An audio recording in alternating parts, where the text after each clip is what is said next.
And we are live. Whoa. What's going on, everybody? Happy Thursday night here, at least in the U.S. right now.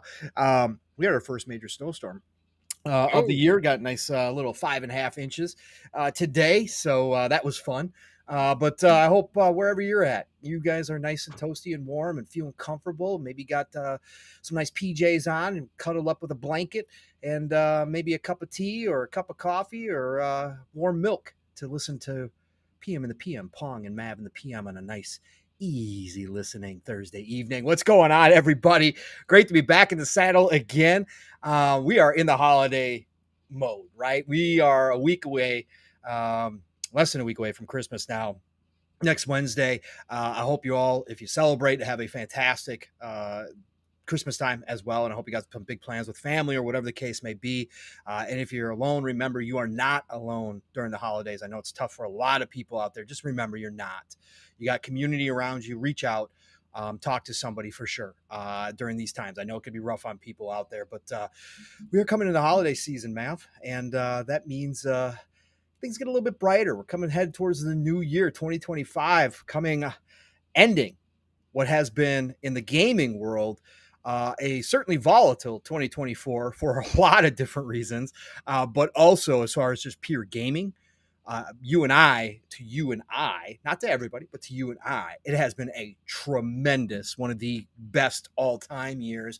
And we're going to touch on that a little bit because I know you guys, you want to jump into some of my favorites of the year because you guys did it on FSP, and we're going to obviously recap yours as well for everybody. But yeah, so we're going to have some fun tonight. And obviously, as you saw by the thumbnail, F your feelings. Man, that's Satya just did it again, everybody. So I guess I could have started off the show by announcing that we are going to have another funeral for Xbox, number 4,286 of the year. We've had lots of funerals for Xbox this year. That's part of the volatility that I just mentioned. But I didn't do that this time because I think we're done. If other people want to continue to make videos and have entire shows about how Xbox is dead and to hold funerals and celebratory funerals because they hate Xbox and Microsoft so badly. They want them out of this industry, which is very sad in my opinion. Again, I don't wish that upon Nintendo, who I haven't purchased anything from in decades. I don't even wish it upon them. I want them around for a variety of reasons, including that I just think all games are valuable, even if they're games that I don't play. But if they want to continue to do that, that's fine. I think Mav and I have done plenty of talking over this past year for sure, past year and a half about where Xbox is. But we are going to talk about what Satya had to say because Satya kind of did his thing. And he is going to redefine what an Xbox fan is, which was an interesting choice of words. Again, he is the CEO of a $1 trillion company. He is not the head of a gaming division. Technically, he is. But sometimes CEOs they kind of say things that can rub people the wrong way. And I certainly understood why I understood why some people took it a certain way. But I also don't think that's what he necessarily really meant per se either. So we're going to get into that a little bit too. And that's what the thumbnail is about. And Caitlin, always, my dear, just an awesome job. Appreciate you so much taking an idea and running with it and taking picking it right out of my head and making it happen. So, but let's get down to business. So let's get to the man who owns the Fun Speculation Network. Well, 50% of it. And the man who has had some rants, might have a rant in him again tonight because, again, the community has been a little iffy this week, and Mav's been tweeting some things, trying to tell people that he's super excited and calm down everybody. So maybe we'll get another Mav rant out of him tonight. But I got to get to the man, the myth, the legend himself, Fun Speculation, aka Mav. How the hell has your week been, brother? And what you been playing, man? What's been going on? Good. This week's been about preparation for next week, really. I mean, we got the holiday season here. We got things to do, shopping to get finished, family events ahead. You already had one. I hope that went well as well, Pong. Yep. But yeah, man, it's favorite time of year. It's funny that we had the Game Awards and then something that actually happened last week made the rounds because there was not a lot of news. We ended up getting shared in headlines, evoking more controversy, uh, quoting Satya Nadella and as well as showing the video, the things that he said, caused the same thing again. Seems like every few weeks, at least, we have this massive uproar. It happened at the Game Awards actually also with the Outer Worlds 2 announcement that it with PlayStation logo on there. So no matter what awesome news there is this year, it seems like it comes with a extra side of, hey, but Xbox is doing this. Everybody get mad. And I part of my comments on social media and stuff has just been like, everybody just, like, chill out. Like, really, I understand that, I understand people earn their feelings and stuff and have emotions and stuff, but, at the end of the day, like, it's getting old also to me. A lot of the rehash of the same thing over and over and over again. It's like, "Oh, this week we're gonna get mad again about the same thing that we got mad about 2 weeks ago, and then 2 weeks before that." This shit's been going on since January. It's been going on since January of this year. That's what this year's been all about. For anything else, this year's been about, um, the realization for many, with the changes that Xbox is making, that it's not just about the console anymore, and there's been people that have been confused by this all of a sudden, making articles saying that they're confused and stuff as well. And it's kind of like, hey, let's just understand that this is really not too much different than what they've been doing to begin with. And now the messaging is definitely very different. There was a video that Deadly Headley had put out. Shout out to him. I had seen that early on when he had first posted it. Thought it was an excellent video that's been making the rounds everywhere. That kind of how eloquently he put things seemed to put some people at ease, right? Which was interesting to see as well, if you look at the comments around that as well. So, gotta give him props on that because being able to, speak logic into people's minds and actually have them come away with, "Oh, yeah. Oh, that actually makes some sense." It's kind of a difficult thing to do.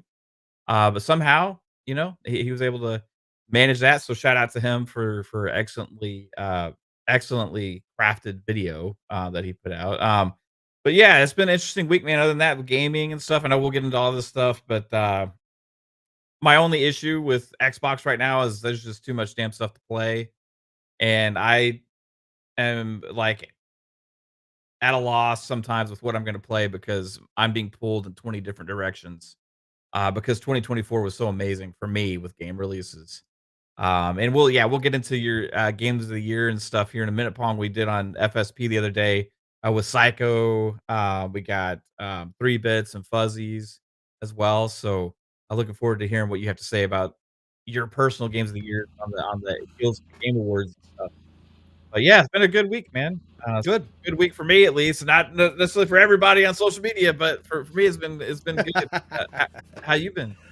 I've been doing good, brother. I've been doing real good. Yeah, I mean, just coming into holiday season, so uh, work starts to slow down, which sucks, making money wise. So I start to try to ease into, okay, well, that's fine. I just got to roll with the punches. We know this happens every single year. So kind of start easing back the pressure on myself at work and just kind of get ready for holidays. I'm going to take the 2 days after Christmas off next week. So I'll have a 5-day weekend, technically speaking, since Christmas is falling on Wednesday. So I'm kind of just getting ready for that because I need to get some long stretches of gaming in. So I've been punching away on Path of Exile 2. I'm still in Act 2. I got hung up on Act 1. I finally did beat the boss. On Monday, I wound up going back and beating the boss on Act 1. I did get hung up. I am playing a minion build, which early on can be tough. I am not playing the meta minion build, which I know Asmon is playing a minion build that's super powerful. Basically uses a shield to block everything and lets his minions kill off everything. And I know that's kind of the meta right now. But I'm not doing that. I'm doing a Necro Chaos magic build, which is tough sledding. And I knew it was going to be this way, so I'm not overly frustrated, but I'm not having a walkthrough time right now. And Act 2 is I've gotten stuck, but I've gotten through some of the bosses by myself. I'm not rocking with steel carrying me through or anything like that. So I've just been picking away on Path of Exile 2, loving this freaking game. It is so good. It's so different from Diablo, which again I knew it was going to be. Just from Path of Exile 1, I knew what kind they were going for. It surprised me in a lot of ways, but they've been patching already. They've been fixing things. People in Endgame now, some of the big players are saying they got a lot of work to do in the Endgame. That is fine. That's why this is early access. Again, don't know why people expect anything different from an early access game. We're not. This is why they do this, man. So I believe in GGG, and what they've got is a freaking amazing base game here that I'm just loving the hell out of, experimenting with the builds, really figuring out the crafting, trying to at least, and getting a handle on that. So yeah, Path of Exile 2, certainly been plugging away at that. Also, started plugging away on Indiana Jones this week as well. And I did make some posts about that earlier this week on X. Indiana Jones is that game. It is everything so far that I hope for and more. And obviously I've heard everybody. I've seen plenty of videos now on people playing it. I've seen all the posts from people. So I know this is going to be the game through and through. I know this will probably wind up being, it's really early on for me still. Obviously, I think I'm at 5 hours in, 6 hours in, maybe at this point. So I'm not going to sit here and say, oh my God, it's already blowing everything that else I played this year out of the water. No. But do I think when it's all said and done, as I get into this game, 20 or so hours, that I'll probably be able to say this is one of my favorite games of the year? Yeah. I can already feel it, just the way it plays, the feelings of Dishonored that I get. I don't know why. I do know why. Some people have problems with it. I get it. Not everybody was a fan of Dishonored or Prey. Not everybody likes the immersive sim style. I love the immersive sim style. I love sneaking around. I don't care if the AI is inconsistent. I've never cared about that in stealth games. Just present it what it is. I'll deal with it as it comes. I like the chaos sometimes that ensues when things don't go the way you expect them to go. But my God, the machine games just knock the atmosphere out of the park. And I will continue to say it because I have said in the past, I have said that I'm not a Troy Baker fan. I have to continue to give him credit. This is one of the most impressive performances of doing somebody else's voice that I've ever heard, that I cannot think of offhand. Like I just can't believe how close he got to Harrison's actual voice in Indiana Jones. I just How much even practice does that that's take? what I'm Like, saying. Obviously, they got voice coaches. He talked about his voice coach yeah. was the one that told him he thought he could do this. I don't know, Mav, but it's even the little, like it's like the grunts. It's like it's the little things that if you don't think about until you hear them and then you remember them from one of the Indiana Jones movies. Yeah. And you're like, holy shit. That is like even that shit is spot on. So I will continue to sing the praises. Again, I may not like the dude personally, or I think he's kind of too much for me, but I'm not going to take away. This is one of the greatest performances I've ever heard from a voice actor just because of what he's trying to do with an iconic character and an iconic actor who has an iconic voice. I would have had doubts like he did, even if I was a professional like him trying to do something like this, and he knocked it out of the park. I hope next year comes around, and I hope because this game is going to PlayStation in April, that this game is not forgotten. And I think that Troy Baker's performance should not be forgotten above all else. And I hope that carries this game through next year. Now, next year is going to be one hell of a year when it comes to games, right? But I hope that this game stays in everybody's minds come April when it hits PlayStation. And if they get any nominations next year, I sure hope one of them is Troy Baker because I Yeah. think he deserves it. I don't care what else comes out next year. This is beyond. So loving Indiana Jones. Obviously, I put out a post this week, little details that Machine Games has done with the paintings. I am absolutely obsessed with the paintings in some of these areas, these works of art that they've gone to great lengths to put into the game. These oil paintings are just freaking phenomenal. The lighting is phenomenal. Everything feels good.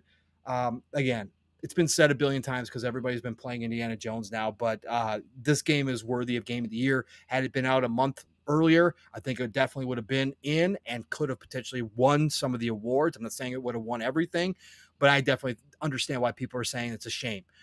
So hopefully next year they do get some nominations for this game, even if it's not the big ones.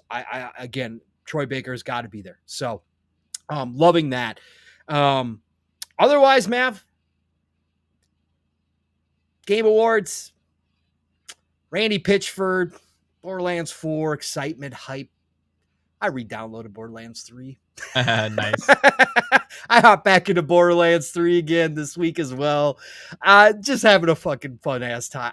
Again, is it my favorite Borderlands? No. Do I understand why people say it's not up there with 2 or even 1? Yeah, I get it. But I'm still having a great time. I love looter shooters, and that is the OG, that is the granddaddy of them all. I love Borderlands, man. I don't care. I just don't care what they do. I don't care if it doesn't live up to the hype.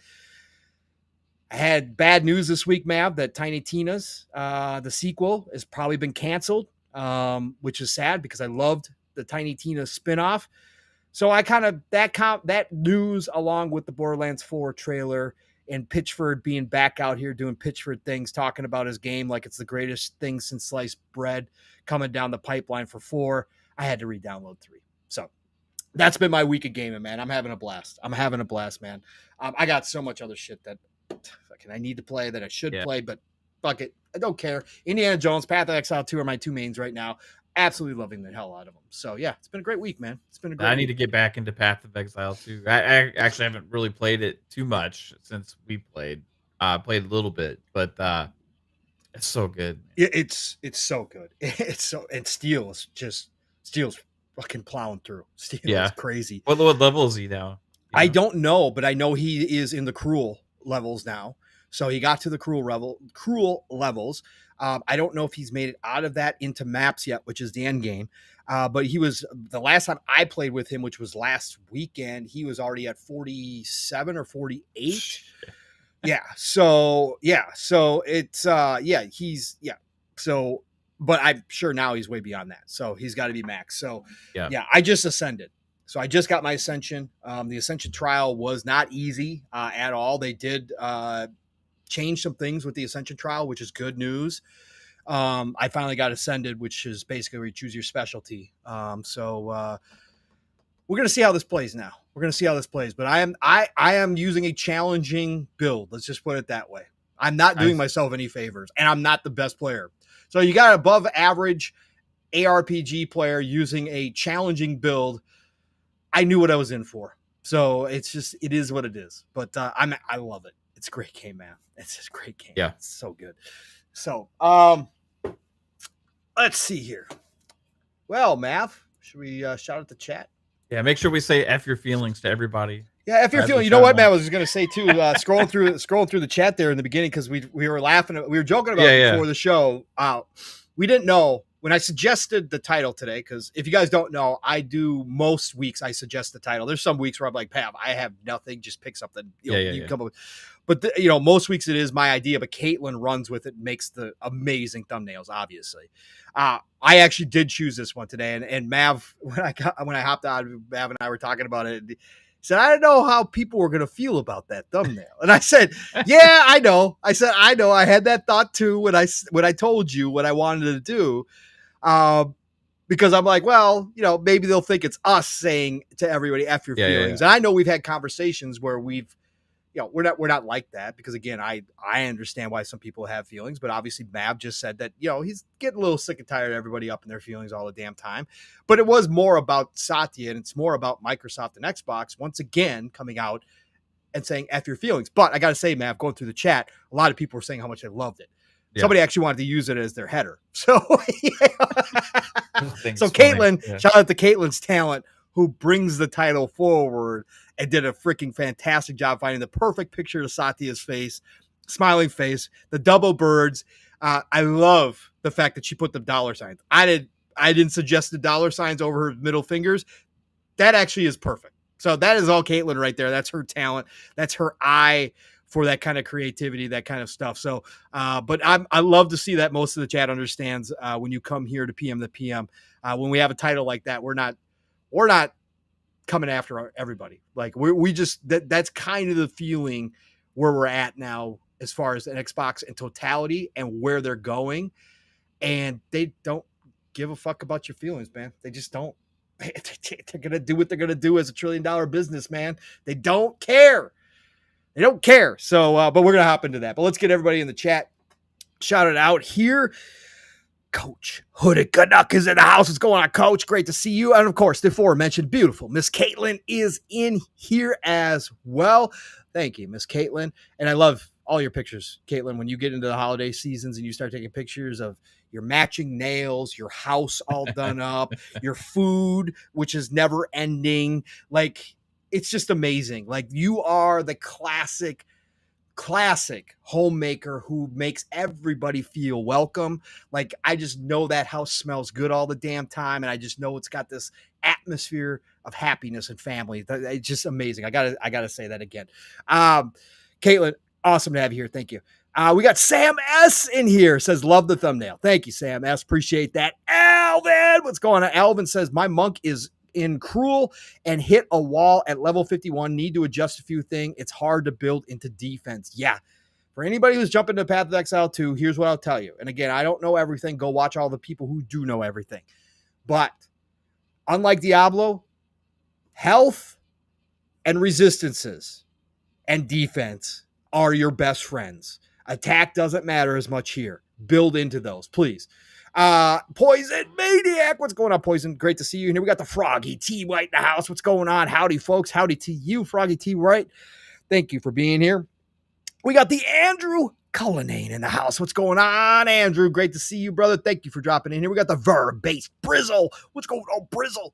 Great to see you, always joining the show, sir. BT Maverick 707. What's going on, brother? Great to see you in here. We got the one and only Siki. What's going on, Siki? Great to see you. Siki says, but was indie successful? We don't want another Hi-Fi Rush. You don't have to worry about Machine Games. So it's already confirmed they're working on multiple projects. Machine Games ain't going nowhere. So again, Siki, we have to stop with this too. It doesn't matter whether or not it's successful anymore. Microsoft will close down a studio if they want to close down a studio. Everybody's got to get that out of their head. I hate it. I hate the big business, but we've seen it too many times now. It don't fucking matter anymore, okay? If they're going to make cuts, they're going to make cuts. And let me tell you something. We're going to talk about it. I think people need to take a step back and really look past where we're at currently, past probably the next 5 years, because Satya is not going to be in charge full time. That's what we got to be thinking about. Satya is going to leave some point. So is Phil.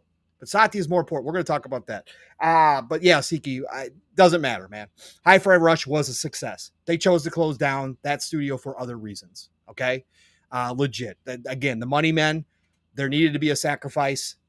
They sacrificed Tango Gameworks, okay? Period. It doesn't matter. Ghost Fixter! What's going on, Ghost Fixter? He says, been enjoying Path of Exile 2 as well. Yeah, a lot of people are enjoying the hell out of that game. Again, it's in early access. They're going to be working on it for the next 6 months to a year. It's so damn good. The base game is so damn good. King Styles, what's going on? Oh shit, the man who causes all the problems in the entire industry and elsewhere. Let's be real. Basically every problem in the world starts with this guy right here, the one and only 3-Bits in the house. It's going on 3-Bit. Great to see you, brother. Miss you on X, brother. Wish you would come back. I know most people will be coming back at some point, but man, I wish you were back, brother. Miss some of your thoughts out there, but hope you're doing well. Hope you're doing well, 3-Bit. Who else we got here? We got the one and only Nate Dogg. Nate Dogg says, if Fables day and date, I'm selling my Xbox. I'm keeping it because I don't want to wait a year to play it. Hey, those are the decisions everybody's got to make, Nate. And Free Society says you can do whatever you need to do, man. So you got to find the value or not. 100%.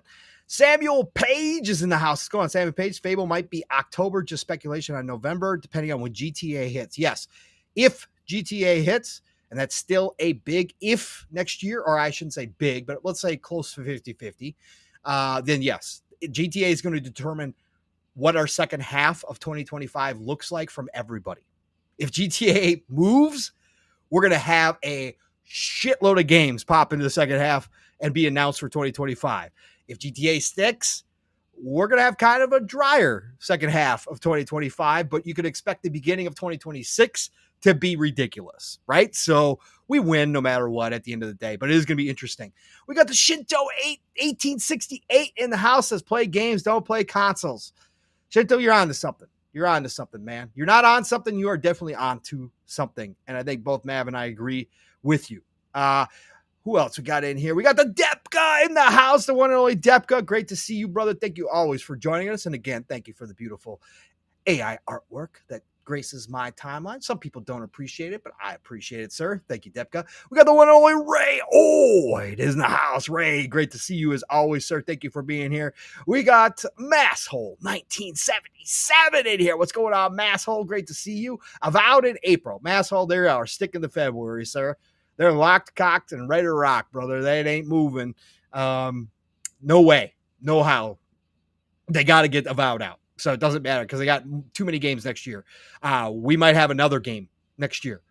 Mav and I got to talk about that too because it's one of Mav and I's favorite games and it's something we've been talking about for about 2.5, 3 years now. So it looks like it's finally coming to fruition. So we're going to talk about that as well.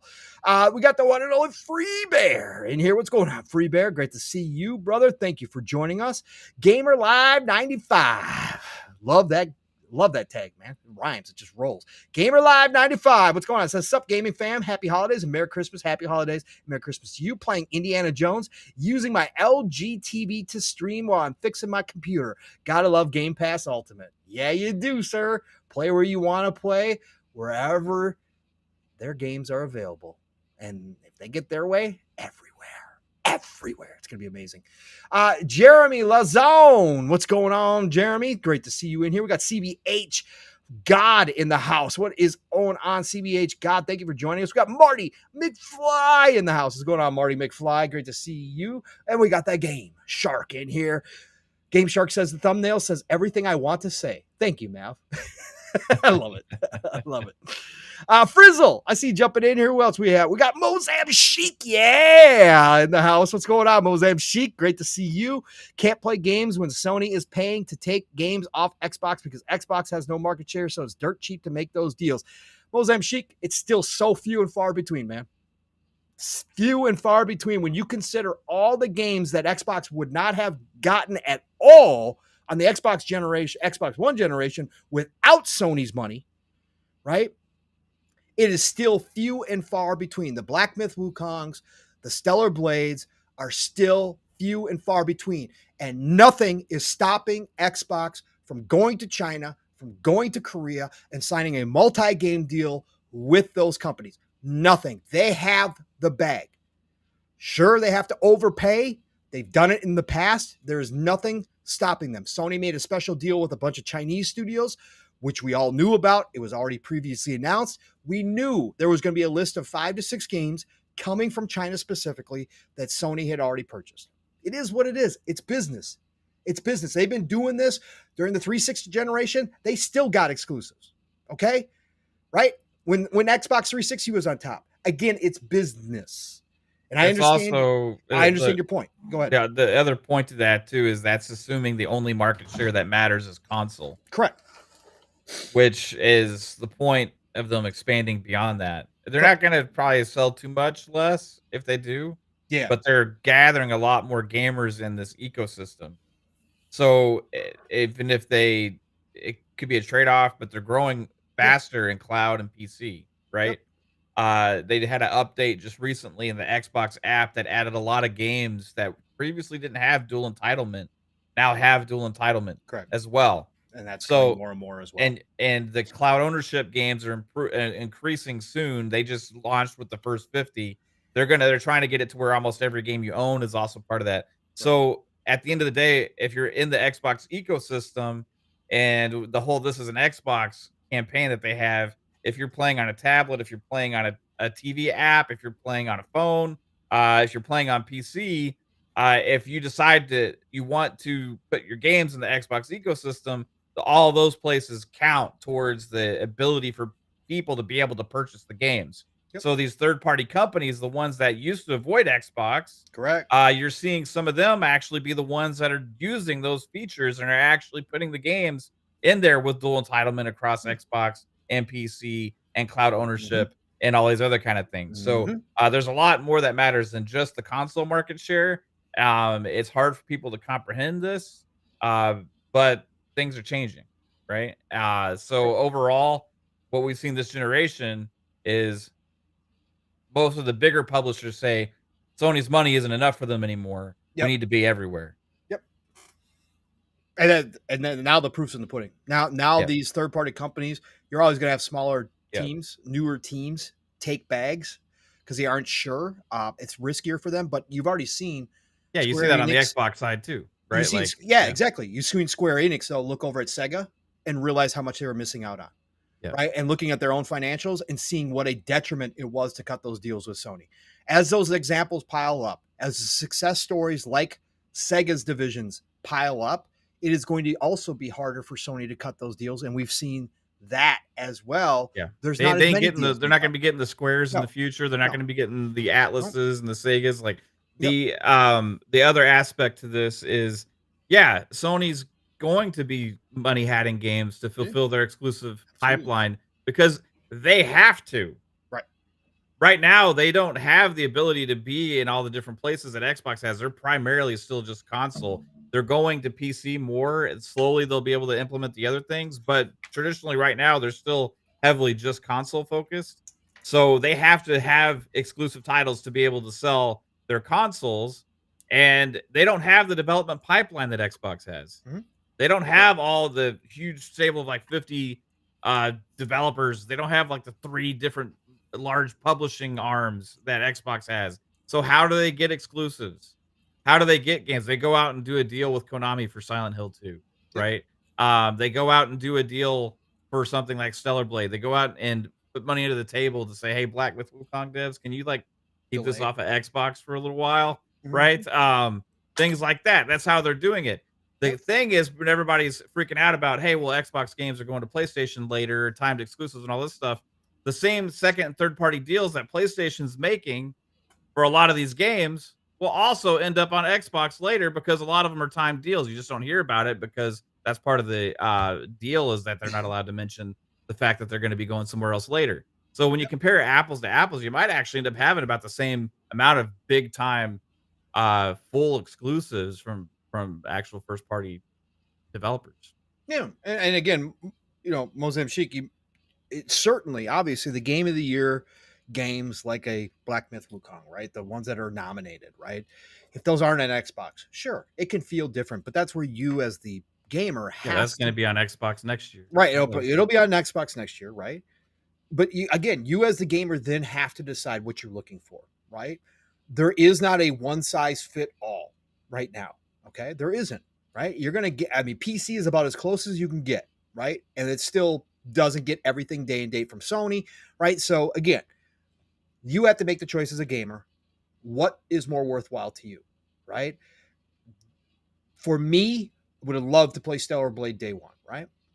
But for me as the gamer, I've got so much to play from Xbox and PC. that I can wait for Stellar Blade for a year. I don't get FOMO, right? But if you are somebody, then those are the games that you look for, right? If you are one of those AAA gamers who doesn't necessarily put a lot of stock or value into all the other games, right? And you specifically like those styles of games that Sony does money hat from time to time, then maybe Sony is the better place for you, right? But you have to make that call as a gamer, right? Sony isn't going to stop doing what they've always done, right? By money hatting, and Xbox has gone in a different direction, right? So you just got to make the choice. Again, that's what it comes down to nowadays is people have to make the choice of where you want to game and what's going to be the most value for you. Again, Sony still does not have a game for me that has made me go, damn, I really wish I had a PlayStation 5. They still don't. Now, Intergalactic, first time I saw a trailer that I said, right, Lair, that could be the one, right? But that was the first time this generation that they've done it. But that's just me as a gamer. Again, I'm not going to tell anybody that they're wrong for liking certain types of game. You just got to decide where you want to go. But Yeah, if Xbox you're a has been huge doing Spider-Man fan, maybe that would have been the right, game for you, right, right? Or absolutely. Last of Us or God of War, right? Right. But Xbox has, to me, gained so much in other areas that point is actually less valid nowadays than it was even last generation because of all the work Xbox has done. And for the points that Mav just made, we have more third parties bringing their games to Xbox than ignoring Xbox anymore. And to me, that is already a W that I didn't know if they were going to be able to pull off, right? But they did.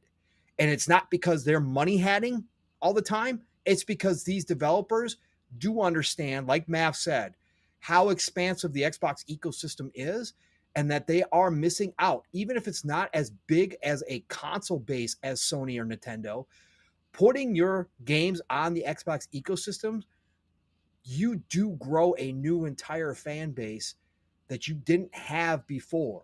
And that is still extremely valuable to these companies. And again, we're seeing more and more of that. And I think that's the biggest point I make now. So, yes, we're always going to have business. Business is going to be that way for a while. Sony's going to continue to money hat. Xbox continue to buy studios and publishers. And that's just how they're going to go about their business. So, just have to decide. But great to see you, Mozam Sheik, and thank you for starting that conversation. Love having conversations off the rip with people. Poochie, what's going on? What's going on? Great to see you in here. It says, man, all this mess goes to PC. Who cares? LOL. From PlayStation and Xbox, Nintendo is the only true exclusive console. LOL. Sure. Absolutely. Right. Exactly. And they still get hate, of course. And Nintendo should get hate. Again, they're just another shitty, money-hungry company as well. But again, if you love those types of nostalgic games, then Nintendo is definitely the place to be. And that's why 120 plus million, and now they beat PS2 all-time sales in the US. That's why so many people choose them, because people have a love for that nostalgic old style game. And if that's you, Nintendo is the place to rock out at right now. So for sure, 1000%. Who else is in here? Anybody else drop? Oh, Solid White 731. What is going on, Solid Whites? We got Serve. What's going on? We talking about flopflation tonight? No, sir. We're not going to talk about flopflation. I can't believe this is the stupidity. Again, the people that run their mouths about this shit, right? These are a lot of them are the same people that claim that some of us, because we're not in the suite level of corporations, should not talk about anything in this industry that has to do with the business side of things, right? Some of these same people run their mouth about this bullshit, about T-flops, about all this fucking tech garbage, and they don't know shit. Again, they love to say that everybody else as a talking head shouldn't talk, but they themselves are just talking heads. And why the fuck does anybody care about the T-flops anymore? Have we not proven time and time again that doesn't matter at fucking all? Cerny said that himself on the thing. Cerny came Cerny came after the Warriors. It was fucking hilarious. Yeah. And Cerny annoys the hell out of me, but he hilarious. I know. I just think it's just crazy that people still put themselves out on a limb. But this is what, again, I've said this from day one when I started podcasting. We used to talk about the console warriors a lot more. so much of social media in general, but especially in this community and especially with these conversations about the gaming industry is driven by ego, and people don't care what kind of attention they get, bad, good, or indifferent. People continuously make fools of themselves on a weekly basis and yet have large YouTube channels that make them money. They don't care. Much like Xbox and Microsoft don't give a fuck about your feelings, these people don't care. They take the good, they take the bad, they take everybody in between because it feeds their fucking ego. And because people are stupid enough to continue to watch them, continue to go to their shows, continue to give them money, they're just going to ride it out, man. They don't give two shits. This is what they do. Yeah. So I just thought, I just, the whole 33T, fucking Christ, bro. Why? The funny A part was 40-90 comparison. Come on, man. I don't even get involved in those conversations Yeah. on Twitter, but I saw so much of that shit for so long, the arguments back and forth, and then like the Yeah. people were so sure and like, it's talking all this stuff, and then now it comes out it's not everything that they hoped of, and they're like, "Well, I took the L on it, whatever. I move on," or what? Yeah, yeah, Yeah. okay, right. But you went hard after a lot of people, Of right? course. Very hard. Then Cerny comes out now and basically also calls you an idiot and Right. says and makes up a word to describe you as flopflation. So, like using that. And then the other aspect of it was just to bring this up real quick was people were running with the fact that the PS5 was going to have RDNA 4, the Yes. PS5 Pro, Yes. and then Sony's like, it has RDNA 2 point blah, blah, blah, blah. Right. It's like somewhere between 2 and 3. I call it 2.x, like 2. Blah, blah, blah, what 2. BS, whatever. Right? It's just hilarious the shot down of the conversations from the actual architect of the hardware to put people in their place that were selling the hardware on social media is just hysterical. And again, Uh, have we not learned, Mav, all these magic buzz key fucking words that over yeah, half the people out here don't understand, including myself, because then I never claimed to be a tech guy. yeah.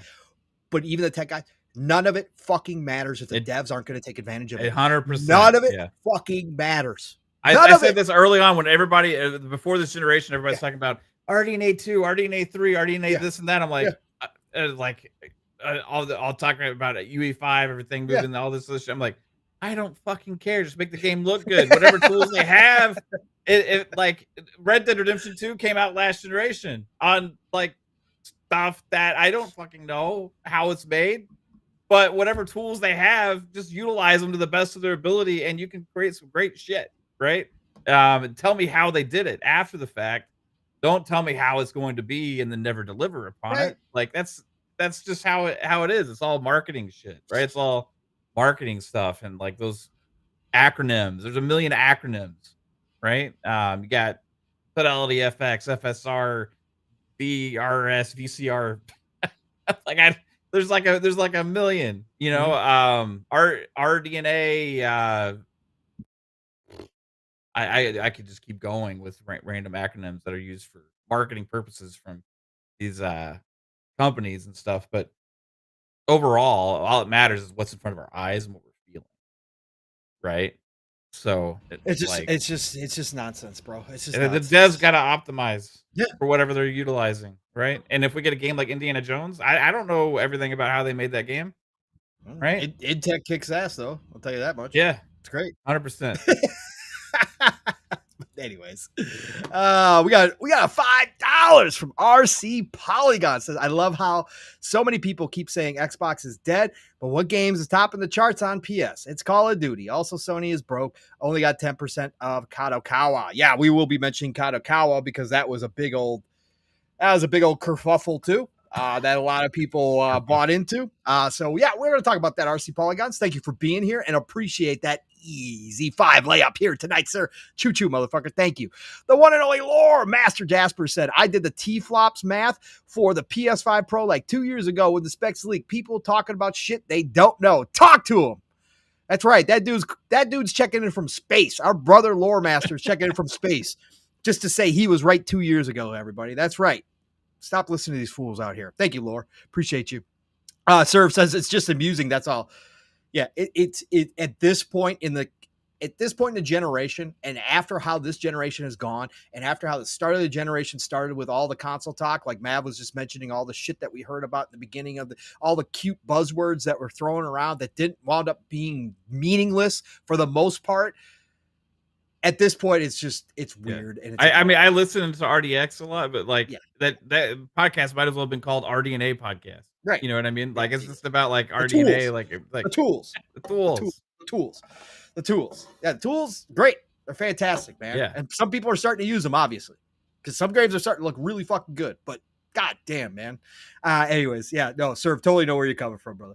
Who else we got in here? Is Razor Ultron. What is going on? AEC for life. I should do your full name. Xbox needs to come up with a clear and concise way to explain their strategy so they don't get negative publicity every time they go overrun. Razor Ultron, hate to break it to you, they aren't going to get any more clear than they are right now. Because as has been mentioned over the past 2 weeks, not every one of their studios has the resources or the want to go multi-plat. So not every game is going to be multi-plat. And not every game is going to be day one multi-plat. And not every game is going to be timed exclusive multi-plat. And not every game is going to come to every multi-plat. So there is not going to be any real clarification in my eyes to the point where everybody's crystal clear about what's coming, what's going, when, how, where, and why. We're not going to get Because that they shit. don't even know yet, man. Like, That's what I'm saying. they're not gonna draw They're some not kind going to of, know. like, They're not. artificial boundaries or something No, that no, they're no, gonna no, get no, no. trapped in. You Yeah, know, it's no, like no, no. You just have to be confident in the Xbox ecosystem. If you're invested, you just have to yeah, be confident in the ecosystem, and for you have you. to just go about your business, and it doesn't fucking matter. Right? It doesn't fucking matter. Because you as a gamer, nothing from your side of things is changing if you are in the Xbox ecosystem. Well, there is. Nothing. You're getting more features where you can access the content in more Right. places. And Correct. so I'm you're just getting saying. more like, they're doing things that improve your experience as a Xbox And consumer, right? the biggest thing is, it's not like tomorrow they're going to come out, announce that E-Day is going to PlayStation day one and Xbox has to wait 6 months. Okay. That's not going to happen. Okay. Everything that you expected as an Xbox owner is not changing. And it's to Mav's point, they're actually adding value if you are in agreement with that value. Again, that's going to be in the eye of the beholder. Not everybody's going to take advantage of everything that they're going to offer, but nothing for you as an Xbox gamer is going to change at all. You're still getting Game Pass, right? Yes, they changed up how Game Pass works so that Game Pass Core doesn't get day one. They're going to do stuff like that. They're going to raise prices here and there. Things like that are going to change, and you're going to have to make the decision whether or not it's still valuable to you. But outside of that kind of stuff, nothing is going to matter. Whatever they do, they're going to do. So the confusion, there is no confusion. Because if you're going to tell me that you're going to choose to not play a game because it is announced for PlayStation, even though it's a game that you normally would have played, I got questions at that point. I got questions about where your priorities are, right? As a gamer. Because if you choose to not play a game simply because it's going somewhere else, whether timed or day one, and that's what you need to know, like, oh shit, now that Indiana Jones is going to PlayStation and they announced it for April, I'm just not going to play Indiana Jones anymore because it's a multiplayer game. It's not exclusive. Like, if that's the case, that's a little weird to me, right? I'm just going to say it's a little weird. It's your choice, but I'm just going to say that's a little weird. So I guess that's where I sit. I don't think that they're going to get any more clear because, like Mav said, they haven't decided on everything. And again, not all their studios are set up to go multi-plat. It's like when So people when, like, PlayStation was asking them to, like, "Hey, we want something in perpetuity." You know what I mean? It's like they're right. not gonna Oh no, yeah, they were not going to lock draw any, themselves in like, anyway. hard lines No, about anything because you're putting yourself in a box. They're not gonna paint a box around themselves for anything. So right. they like people. The one of the most ridiculous arguments I said Xbox just needs to come out and say every Xbox game, Studios game is going to be exclusive, and every ZeniMax, Bethesda, and ABK game will be multi-platform. Like that's not the way it is now. Minecraft and like Elder Scrolls Online and uh like well that's what was the Obsidian's game like there's a couple other multi-plats besides Minecraft. They have Sea of Thieves and stuff like that is already multi-platform, right? They're not gonna come out and say, "Well, we're not gonna put any Xbox Game Studios games on other things because they already have them. They already have had them. Like, you're asking them to, like, say something that doesn't exist for some kind of false security clarification that makes you feel better about yourself in some kind of way. They're a business. They're not gonna kinda draw some imaginary lines to make you feel better. They're gonna do what's best for what they think for the game at in their company and for their shareholders in the long run. And they're going to do more for access to a lot of these games, whether it's going on PlayStation or not. They're still doing more to help improve the access to all your games, right? So for all those reasons, I'm like, yeah, I don't understand either. Like, the whole anger about the just the specific thing about that this is an Xbox ad and all that kind of stuff because it's like that's not meant for somebody that is already in the ecosystem. They're attracting customers that have those devices who the ad is targeted for. Yep. Like they're trying to attract people that have a phone and a tablet and say, "Hey guys, you can access the Xbox thing." They just released the whole game library catalog of the 50 games they're starting with, and they're adding more soon. They actually just had a YouTube video that was on the dashboard of the console uh, about that. You're gonna click it, and it said, "Hey, now for everybody." This happened last or earlier this week or late last week. For if even if you're not on the insiders, hey, now you can access 50 of the games you own, and more coming soon. And we've already heard from them that they're adding, hopefully, almost every game you own to that. That's what this whole thing is about. That's what Satya is talking. I know where I'm jumping ahead of what we're going to be talking about. That's what Satya is talking about when he's talking about redefining what it means to be an Xbox fan. Because it's no longer just about the fucking console. They want people on a phone to be an Xbox fan. They want somebody that just has an app on their TV to be an Xbox fan. They want somebody that has a tablet to be an Xbox fan. It's not just about the console gamer. They want PC gamers to be Xbox fans. They want to grow the brand identity to all these different places so it's bigger than what it is now, not less. Yes, will the console still be included in that? Yes, but they already have that. This is new stuff they're launching, new stuff they're rolling out, stuff that they've expanded upon, stuff that they're growing. They're trying to get that messaging out. If it doesn't make you feel good about yourself because they're talking to other consumers, I don't know what to tell you. But if you just put all of that out of the equation and actually just sit there and focus on your own experience about, well, I have my games. I can still play my games. Oh, and now I can actually play my games in other places as well. Is that's not taking anything away from you? It's adding value to the shit you own. It's adding value to the things that you already own. It's giving you opportunity to play these things in new ways and new places that you couldn't do before. And they're the only platform holder doing this. They're the only ones giving you all this right now. I wish everybody else would do the same thing because it would give more access to all the other games I own too. And if you don't use these features yet, that's fine. It's not for everybody. One day you might. But for the people that aren't in the Xbox ecosystem right now, that don't own a console, that aren't interested in buying an Xbox, guess what? They might have gotten some new customers from this. People's like, "Oh yeah, let's look at oh, I can access this game. Oh, Indiana Jones day and date, Call of Duty's day and date. I in Game Pass, and I can play it on my tablet, I can play it on my phone, I can play it on my TV, and in a cloud service that's improving drastically. My God, every time I boot it up, I'm like, wow.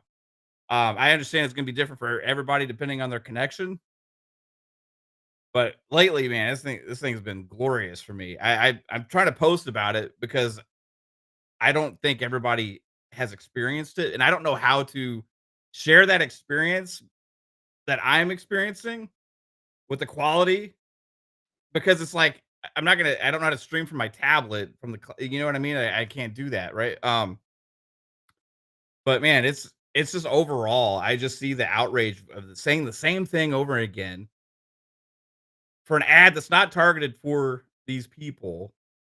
And all of a sudden, it's like Xbox is dead all over again, and it's going to cease to exist. Oh, and third parties are going to leave Xbox. Nobody's gonna need one or nobody's gonna care. I even saw a post about like, hey, if you have a high-end PC, why do you need an Xbox? Because you like fucking consoles, man. And you prefer to play that way. It's not rocket science. People will use every single way to try and determine some way that Xbox is failing because of this. They'll throw out financial numbers. They'll throw out console sales. They'll throw out whatever kind of metric they can find. But the math is always flawed and bullshit when you see these posts. It is. It ain't even. Somebody was on social media. They were talking about Xbox's like 20 billion or PlayStation was like, I was like, so I just sent him a game industry.biz article about the financials. And like, I don't even have to read that to tell you how bad well, you should read fucking something instead of listening to the idiot podcasts that are giving you misinformation. This stuff, people have lost the ability to have logic and reasoning within their thinking around this stuff, and it's all led with emotion. Anyway, sorry, we can move on. We got a couple super chats to get to. The man brand is real. I knew we'd get one tonight. Day Reezy's in the house with the $5 super chat. What's going on, Day Reezy? What sorcerer or necromancer that keeps resurrecting Xbox only from them to keep dying over and over again? It's cruel and grave robbing at this point. That's right, Day Reezy. This can't be stopped at this point. They're now a walking zombie that can't be killed. Angry Hippie is in the house. He comes through with the easy 5-2. Alex said it best. Xbox is doing what Valve did in the mid 2000s. Yeah, I was going to bring that up when we do talk about Satya's comments and stuff. I was going to bring up Ono's Alex. He had a great video on this today too. Don't always agree with everything Ono's Alex. I love the dude, but I don't agree with all of his points, but he had some fair points today as well too. And he brought up some cool ones about Valve that not everybody thinks about. Yeah. Appreciate you both, Angry Hippie and Day Reezy. Choo-choo motherfuckers, choo-choo. We also have Angry Hippie with the $2 earlier and said Double Fine will all be multi-plat. That's certainly one of the studios that I believe, because they've always been. And it just makes sense, right? Double Fine. But again, it sounds like if a studio doesn't want to be multi-plat, they're not going to make a multi-plat, right? That's not how it's not going to be a forced situation, but we'll see. Great conversation. Did you read the Day Reezy one? Yeah. Okay. Yeah, I was like $5. What sorcerer? Yeah. I said there's a zombie that's unstoppable at this point. Mm-hmm. But yeah, 80s cartoon villain. I see you in here. I see Sanchez FTZ Gaming dropping in here too as well. Spartan 661. What is going on? B Nice is in here as well. Great to see you. Nam Omar is in here. What's going on, Nam? Great to see everybody jumping in here. We got a full house tonight, everybody. Thank you. Il Ray Tito, I see you jumping in here as well, brother. Thank you so much. Why So Serious is here, of course. Mike's in the house. What's going on, Mike? Sea Lord of Bravos is in the house. What's going on, Sea Lord? Great to see you as well. I think I've got pretty much everybody that I can see, but we got somebody. Jesse James in the house. What's going on, Jesse? Great to see you. E-Rakes, I see you in here. I think I got everybody. Poison Maniac, I see you dropping in here as well. If I didn't catch you before, brother. All right, man. Where do you want to start? You want to get into the Satya stuff? Yeah, we should pick apart what Satya actually said and decipher it. Do you want to play Satya's thing again for everybody? So I can bring that up. Let's bring it up and play it for Satya. You sent me the link, I think. Yes, so. I did put it in our DMs. I can drop it in there. It's towards the top. I think it was one of the first things I dropped in there. I just got to bring it up. Yeah, Tom Warren's tweet. Oh yeah, you sent me a lot. Mm-hmm. Okay, I got it here. All right, and I'm gonna be sharing. Yeah, I just want to give everybody context again. I'm sure you've all seen this and heard it multiple times at this point during the week, but it's always good refresher before we start talking about it, just so we can hear his exact words again. And it's a minute long, so yeah. All right. And the love for gaming, if I think about it, right, we chose the secular growth category in entertainment, which we think is gaming, and said, let's double down on it. And it's been a passion for Microsoft ever since. In fact, I think Flight Simulator launched before Windows or Office even. And so it's like one of the longest franchises in this company. And so we said, let's take that joy of gaming everywhere. And that's why even these ads with Xbox now, where we are redefining what it means to be an Xbox fan, it's about being able to enjoy Xbox on all your devices. So our strategy with Activision content now is in full force. We feel fantastic about the progress we've made. And more importantly, I think on long term, as a company, we can bring the best of AI innovation, cloud innovation, console innovation, PC innovation to build the best games that can be enjoyed by gamers everywhere. And all right, good stuff. Let's get these super chats real quick out of the way too, so we're caught up here real quick. Razor Ultron AEC4 Live $5 super chat. I'm fine with Xbox strategy. The critics use it to bash the ecosystem, claim Xbox is done. The negative publicity is not helpful for a growing Xbox. Yes and no. Yes and no, right? Casuals will see some of it, but not all of it, right? And I think Xbox has the potential to outgrow any of that lingering negativity, especially because it seems like the journalists themselves, I've said this many, many times over the past 6 months to a year, they don't see Xbox as a threat anymore to their favorite brand, Sony and PlayStation. They are doing better at covering Xbox at this point. So for the masses that still go to the IGNs of the world, and obviously IGN's having massive problems. Obviously all the journalists are, which again, whatever, but they're still going to be around and they're still going to cover this stuff. They are covering Xbox, especially over the past couple months. You've seen a little bit of a difference. At least I have. If you don't agree, that's fine. Again, I'm all on board with the Xbox tax, but I think it's a fair point, Razor Ultron, that yes, the negativity can have an impact, and it has had an impact over the past 2 generations on Xbox for sure. But I think that they can outgrow that with what they're trying to do here. But we'll talk about that here in a second. Brandon Martin with the $2 says, Methcast guy saying Xbox is dead. Go Birds. I should have Mav read that one. No, Mav, okay. I know. Sorry, Brandon. Sorry, I should have him read that one. This is PM Pong's the host. I don't have to read it. Choo-choo, motherfuckers. Thank you for the support. So we just heard Satya's own words, right? It is nothing new if you've been following along with the narrative, right? Whether it is Matt Booty, whether it's Sarah Bond, whether it's Phil, whether it's all 3 of those heads of Xbox and Microsoft Gaming, or whether it's Satya coming out. This has been the ongoing narrative ever since they kind of made this change since the ABK deal closed. Satya here is tripling and doubling down on quadrupling down on everything that's been said prior. But I think there are some things that popped out at me, Mav, and I'm curious what popped out at you on this as well. Obviously, the big one for everybody is we're going to redefine what it means to be an Xbox fan. And some people took great offense to this. And I even saw Jez put out, a tweet saying, I don't think Satya he goes, I don't think Satya could tell. I don't think Satya can tell you what you are as a fan or whatever, something to that effect, right? You notice how everybody left out what he said directly after that about what it's about accessing your games on all the devices. Correct.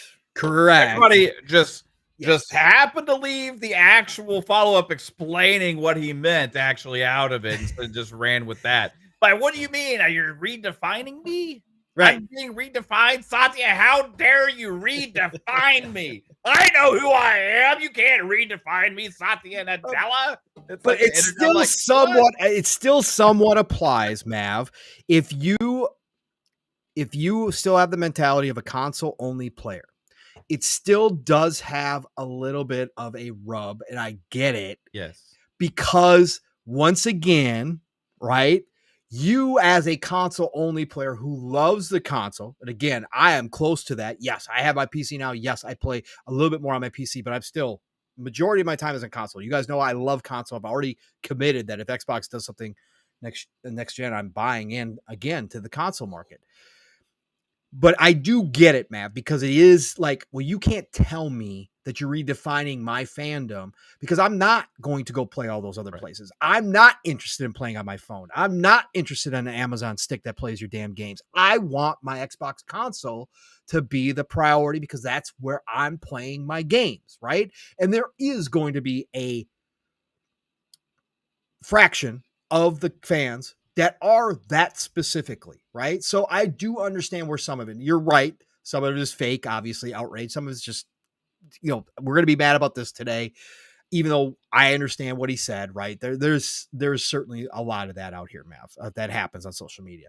Yeah. But I think there is a certain part of that again, coming from the CEO of Microsoft, who does not specifically run Xbox. Yes, he is over it, obviously.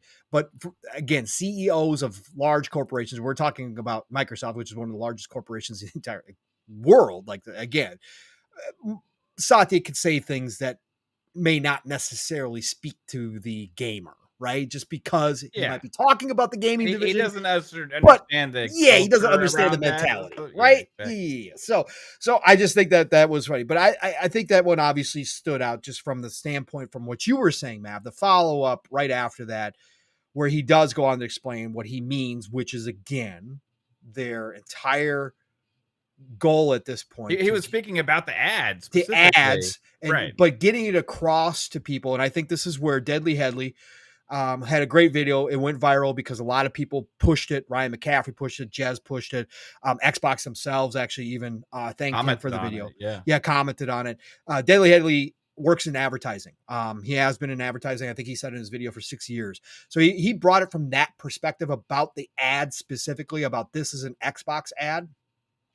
So he brought his knowledge of the advertising world and explained why he thought it was a great ad and why he thinks it is a disruptive ad and what Xbox is going for.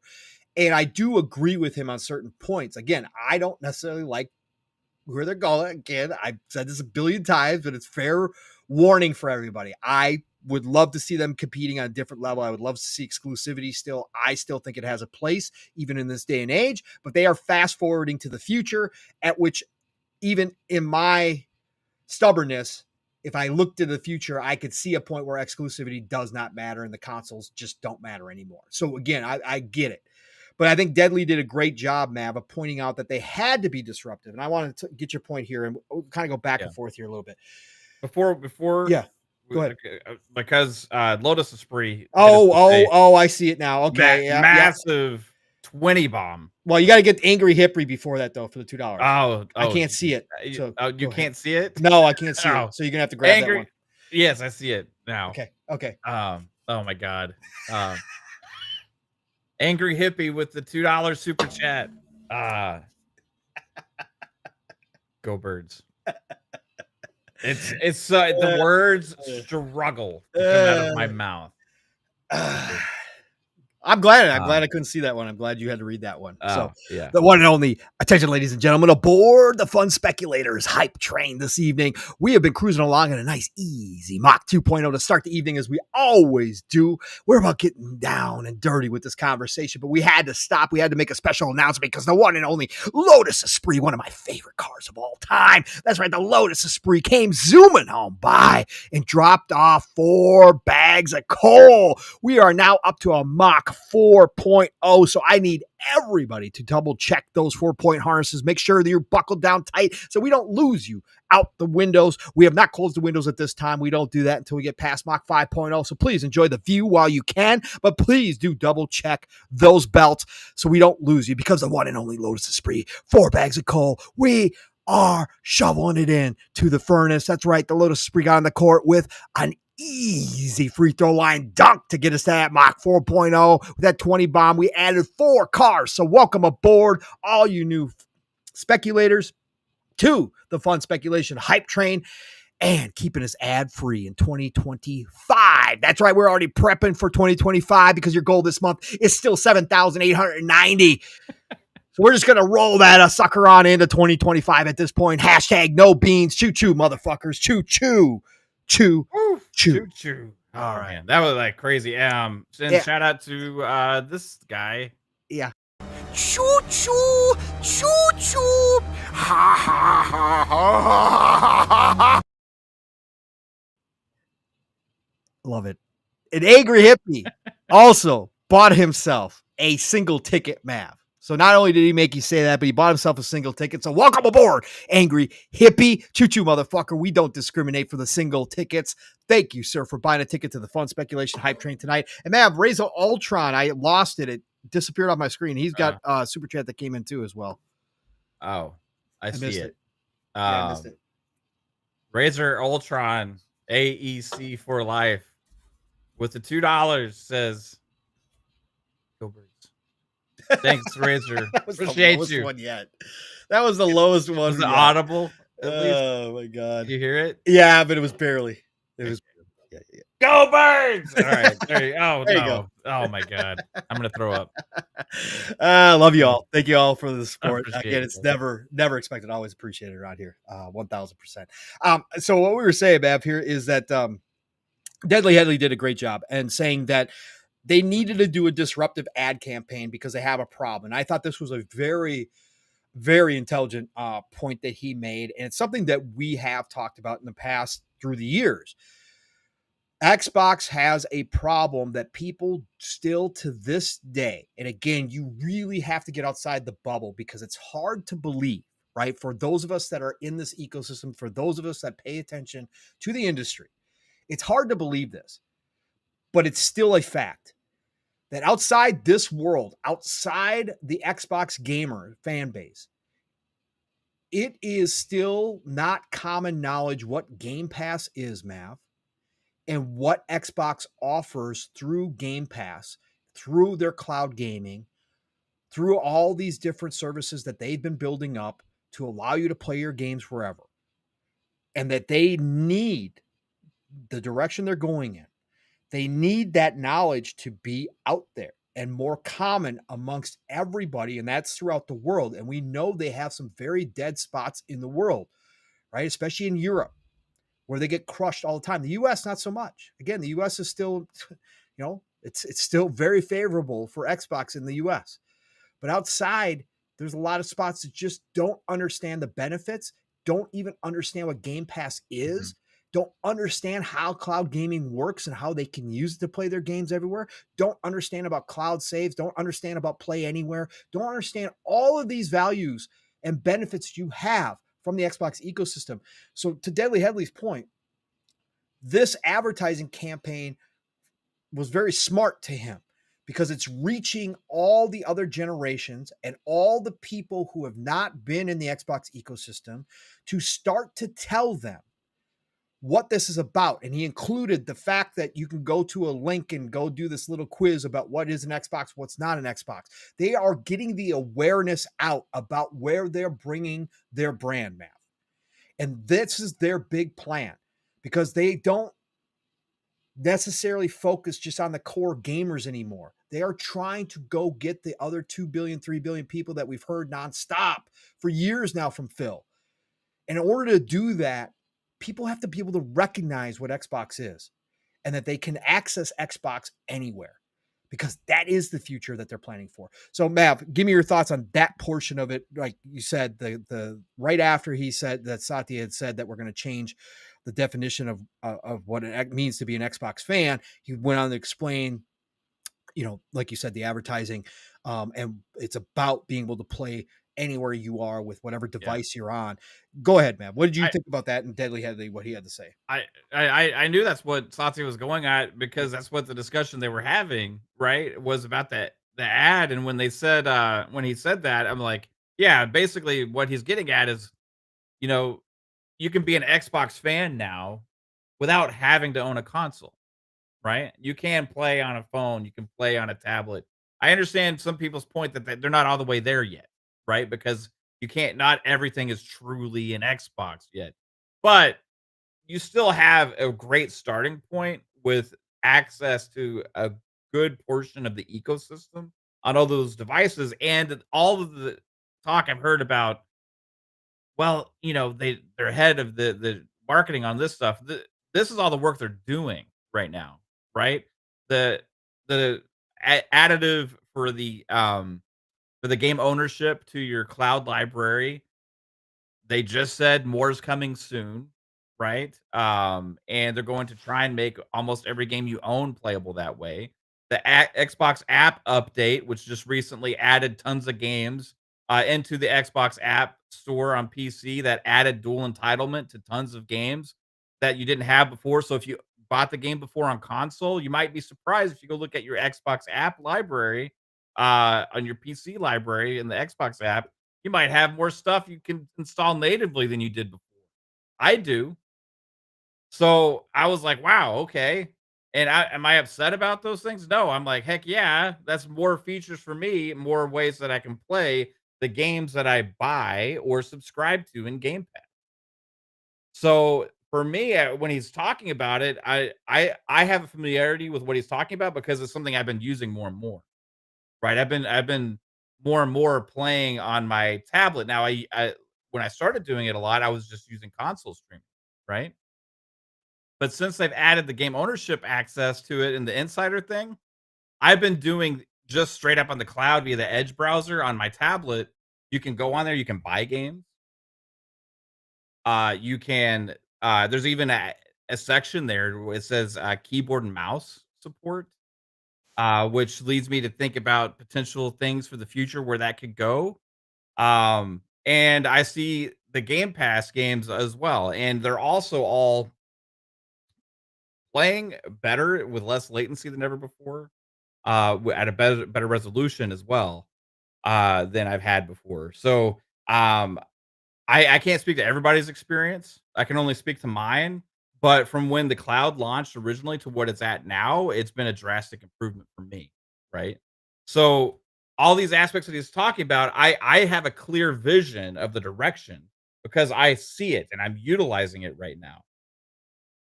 When we're watching TV in bed at night, I put my tablet down, I grab my controller, and I have a fucking amazing experience playing Xbox games. And I think about the potential in the future of other people being able to access that, not having to go buy a console. Now, people's argument is like, well, if they don't need to buy a console, they're going to have less market share. And that means that they're not going to get third party games on Xbox as much and stuff like that. No, because people are accessing the games that way. They're still accessing the games. The console is a means to an end. That was how you were accessing the store. If people can access the store from your phone, from your tablet, from your PC, from a TV via an app, that's way more potential customers for any of these publishers, and also for Xbox. So I clearly see the vision, the direction they're going. And for me, when he says that, it's redefining what it means to be an Xbox fan. I'm like, yeah, because somebody else might be accessing Xbox games that they're going after. They're targeting those people right now that never have before. Does that make Xbox weaker or stronger? For me, the more customers you have playing your games, making money on, that makes you stronger. The more subscriptions you're selling, that makes you stronger. It's not just about the consoles anymore. The confusion that's been out there for a long time has been about the same thing. But the thing that I don't understand is where people come with this confusion about I don't understand Xbox's direction, but it's really just an extension of the direction they've already been since last generation, since they been putting games day and date on PC, since they implemented the cloud as well. It's really extensions of that. And this is what the ad is trying to attract some more of those customers because they've been putting more work into those spaces to where they think it's a good enough experience now that they think it's worth pushing to draw people into the ecosystem. Um, So when people get upset about it, I don't get upset about it. I'm just like, wow, I don't understand what everybody's freaking out about. Them saying you don't need a console. Well, I mean, you have more access to more customers potentially if you don't have to have a console. Yeah, they're still going to make consoles for all of us enthusiasts, which again, the other part of Satya Nadella's comments that got completely overlooked. Completely, none of these headlines from any of the journalists out there, games media, completely overlooked the fact that Satya Nadella said, as a company, uh, in the we are going to be having more console innovation, basically, in some words, on that clip that we played. He included console innovation as a company for Microsoft that they're going to be doing as well. So the fear other people say, well, they're going to stop making consoles. They they are invested into gaming like never before. They are being more aggressive in these other ways than ever before. Less aggressive and exclusive, but exclusives were always about selling consoles. If the brand is going beyond just being about a console, the exclusive aspect of that can become more of a detriment in the long run to the potential customers you can acquire. This is their thinking. I agree with Pong in the fact that I think they left market share growth in the console space on the table by doing this so soon. But when they bought ABK, they became ultra aggressive, and instead they're saying we're no longer going to ease this along as the generation and the years go by, like their original plan probably was to begin with. They said, we got ABK, this thing is closed. We're putting pedal to the metal, and we're doing it now, motherfuckers. And like, if Xbox fans are going to come along for the ride, or they're not, but they're going to be going after a lot more people. People are upset that PlayStation has Xbox games on it. If you look at PlayStation's top 15 games played every week, 3 or to 4 of them are actually Microsoft IPs already. When they acquired ABK, something we said it was gonna be a transformational acquisition. In the long run, I thought that eventually more and more games would end up going multi-platform because they would see all the money and the multi-platform games that they have and be like, "Oh, why aren't we doing this?" As ABK became more assimilated. I didn't expect it to happen so soon, like many of us did, right? So it's a shock to people's systems right now how fast this thing is moving. But if you take your feelings and emotions out of it and focus on those things and just realize what Satya Nadella is saying is not about taking things away from you. It's about bringing other people into the ecosystem as well, and also providing you who already bought a game or subscribed to the service more features and more value to the library. Deadly Headley's video was very eloquent because he's able to, in his British accent, educate people on different acts, the different way of looking at it, right? A different way of looking at it from a different perspective instead of about, well, it diminishes the consoles, it diminishes me as a consumer. It's going to mean less consoles get sold because everything else is an Xbox or whatever, right? He's explaining what the advertisement is meant for, which also is what Satya Nadella touched on as well, right? They followed it up today with a console ad. Nobody cares, right?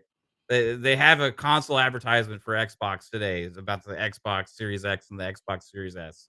Of course, nobody's going to be talking about that, Okay. right? Yeah. But they're still marketing consoles, not maybe not as much as some of us would like. But overall, it's going to be remain a part of the ecosystem because it's a necessary part of the ecosystem. That's going to continue for foreseeable future until there's no longer needed. We don't know when that is. Nobody does, right? Um, but we'll find out. I do believe that the next things that we're going to get are innovative, are going to be changing some things. Um, and just the fact that they're going to be releasing a handheld in a few years tells us that as well. The people are missing the boats on the things that they have acknowledged, the things that they have said about multiple prototypes from different kinds of hardware, being pushing the boundaries on what kinds of devices they can make. And I think we're going to get overall more kinds of hardware in Xbox than we've ever had before. We're the other aspect of this everybody brings up about it is the fear of your library and your digital library over the long run because of this. Right? Because of the well, like, what if I'm a console gamer and this thing, like, doesn't work or whatever, and what happens to my library, right? That's all the work they're doing right now. That's all the things that they're doing. They're putting the games in the cloud. They're adding the dual entitlement for PC. They're making your library more secure by adding all these features that people are complaining about.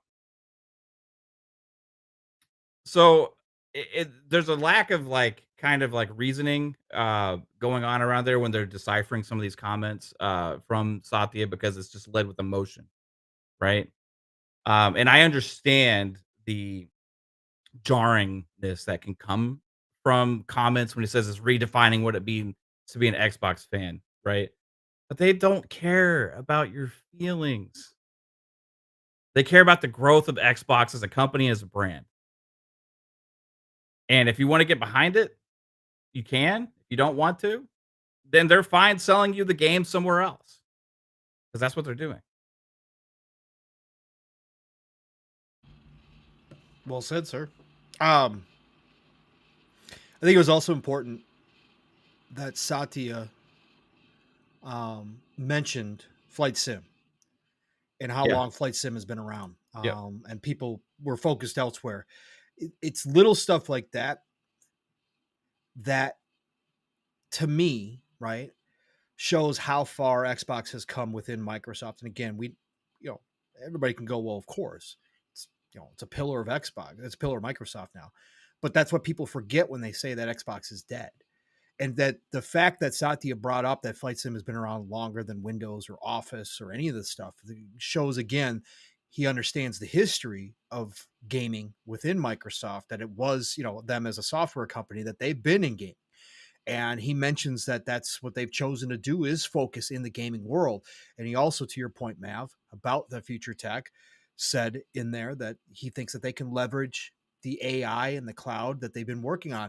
That's something that we've brought up many, many times, that advantage. But that's telling me that they are going to be in this game, pun intended, for a long time, that they are invested heavily, and that they're not going to cancel their console plans, right? That they understand the hardware has to be there. I think that's an important aspect, that when people say that Xbox is going to, pull out of the hardware business altogether, and that they're going to cancel these plans that they currently have, I think it's important that people remember. And yes, could they? Of course they could. Microsoft can do whatever. We've got example. We've got history Mhm. after, within Microsoft, right? Of them pulling out of hardware businesses time and time again. But I wanted to say is that I think it's important to remember that Satya himself was responsible for the canceling of their cell phone business, right? After they bought Nokia. And he says it's one of the biggest regrets ever. Why? Because think about the position they would have been in. It Yeah. was short sighted. And Satya knows that now. It was short-sighted on his part to pull out of the phone industry because they weren't making any waves. But now, with where everything is going and everything they've built, they want to get into the mobile side of things and how big the mobile storefronts have become. Those regrets are massive to him. And he understands that he made a mistake in that moment in canceling that phone division. You don't think that he doesn't look at the console now that they've invested nearly $100 billion into gaming?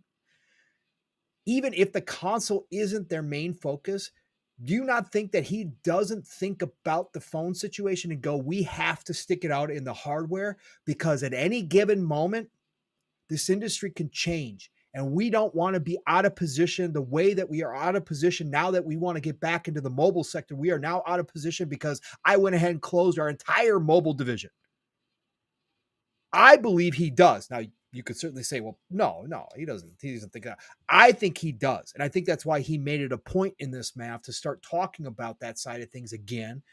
As much as we've already had it from Sarah Bond and Phil and everybody else, I think that it was very vital that he brought this up again. And they made a move today by making Jason Ronald the VP of Next Generation. Now, that's a weird title, Mal. Yeah, that's awesome. I want it on a T-shirt, The man. vice president of Next Generation. I Like, want to not be the. I'm going to apply to be the assistant to the vice president of Next Generation. I'll bring him coffee. I just want to have a job title that says something of Next Generation. That's like one of the coolest job titles ever. I'm trying to figure out if this is extremely arrogant or if it's just a weird titling thing that that again big corporations do, because it's like they're saying, like Ken Kutaragi famously said, Next Generation doesn't start until we say it starts, right? For Sony, for PlayStation. This is almost them saying, we are the next generation. Right. And Jason Ronald, our head engineer guy, is the VP of Next Generation, but we are the Microsoft and Xbox are the next generation. Like, nobody else matters. I love it. It was pretty funny. But I thought that was, following up off of Satya's interview, right? I mean, it also doesn't say that on his LinkedIn. It says still like head of like whatever, right? Yeah. But like, I'm wondering if they're using that for the specific conversation, Maybe. I I, right? I think it means something coming off the backs of Satya's interview, right? That they went ahead and Yeah, said this. Like Jason Ronald is now the VP of Next Generation. yeah, Like maybe it's more. Maybe it's a whole. Maybe they chose that map because it's a whole line of hardware, like Jez was talking about earlier this exactly. week, right? That you were just talking about, right? That their future plans are just it's so much bigger than just Xbox gaming as we think of it now, which is what they're saying, right? Yeah, but This is an because Xbox. even as of today, Yeah, Xbox hardware includes third-party devices. They are acknowledging correct, this with the ad. This is an Xbox, right? correct. And So they've got the Surface team underneath them, right. so the Surface team is included in on this as well. And remember when they said like we're like this was a Phil interview or whatever before, and he was like, "We're going to be working on multiple kinds of handhelds. There's going to be the native the kind, and also we want to make other people's handhelds feel more like a true Xbox experience." And they've been working on that. They've already made strides, like big time. Right now, the whole Google case thing is holding up the app version of what they're implementing, but the Edge version is there, like on the browser or whatever browser you want to use.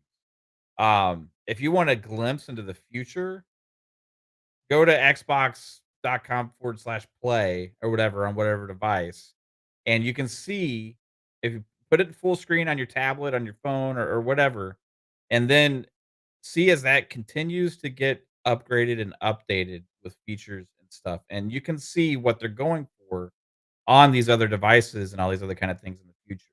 Because this is the starting point right now, and it's already pretty damn awesome, right? So as the ROG Allies, the Lenovo Legions or goes or and all these other kind of devices keep coming out, they want Xbox to be one of the top choices for those devices and every third party device that's out there. And that's part of the next generation as well. I truly believe they see that, as well as their own dedicated hardware. Well, I'm going to bring in one part of Jez's article this week Yeah. too. And if you guys didn't read Jez's article, Inside the Risky Xbox Strategy, that he wrote, that's his title for it. If you didn't read it, go read it. Because Jez, when he does long form articles, and I'm not going to go through it all because he recaps a lot of stuff, and Yeah. obviously has a lot of opinions and talks about a lot of stuff that we already know that's happened, etc. But it's a very well done. And again, when Jez does long form like this, I love it because I know he sat back and really thought about things. And again, he does have, whether you believe it or not, he does get information that other people don't. But I wanted to point out one part here, Mav, that kind of encapsulate what we're talking about here with just the future and what they're trying to do here, because this part nobody really knew about until Jez kind of said it, and I saw some conversations happen around this, except for then Satya had his interview and then all the conversations went away. But the one part is I gotta find it real quick here because I scrolled up again by accident. But this is how far they're going. So Microsoft is reacting. This is from Jez's article here.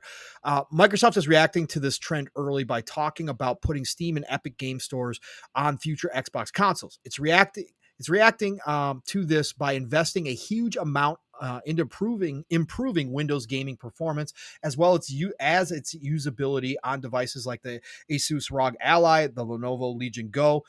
Microsoft is also known to be building its own Xbox handheld. Sources tell us that Microsoft is also working on a set of in-game APIs and user interface features called Project Rainway, which is some form of cross-platform Xbox guide menu. Microsoft has been inspired by the in-game BattleNet social features seen in Hearthstone, Diablo 4, and World of Warcraft, which lets you share and communicate cross-platform.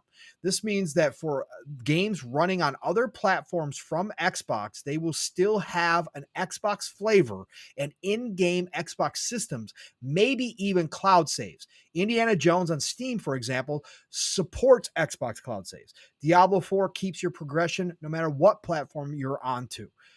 Microsoft wants to extend that to all of its games, and that's what Microsoft ultimately means to its marketing campaign. This is an Xbox. Every Xbox game itself will become an Xbox if this Rainway project reaches fruition.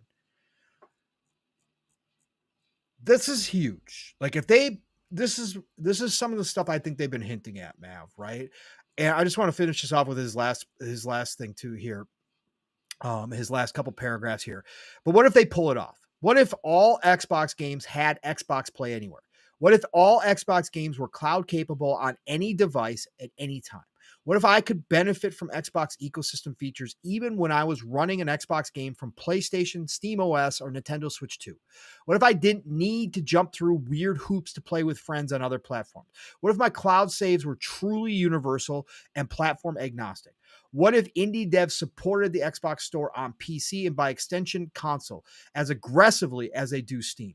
Xbox's upcoming slate of games, regardless of platform, is stronger than it has ever been. What if the Xbox OS was extended onto my Windows PC, giving developers building games in the Xbox ecosystem a vastly bigger platform than Xbox could offer on its own hardware endpoints? What if Xbox console hardware could benefit by pure virtue of being adjacent to a more gaming optimized Windows? I would love to see Xbox consoles find a future as part of a wider, broader device agnostic ecosystem. I'm not sure Microsoft has been able to make a compelling nor confident pitch for that so far to customers or developers.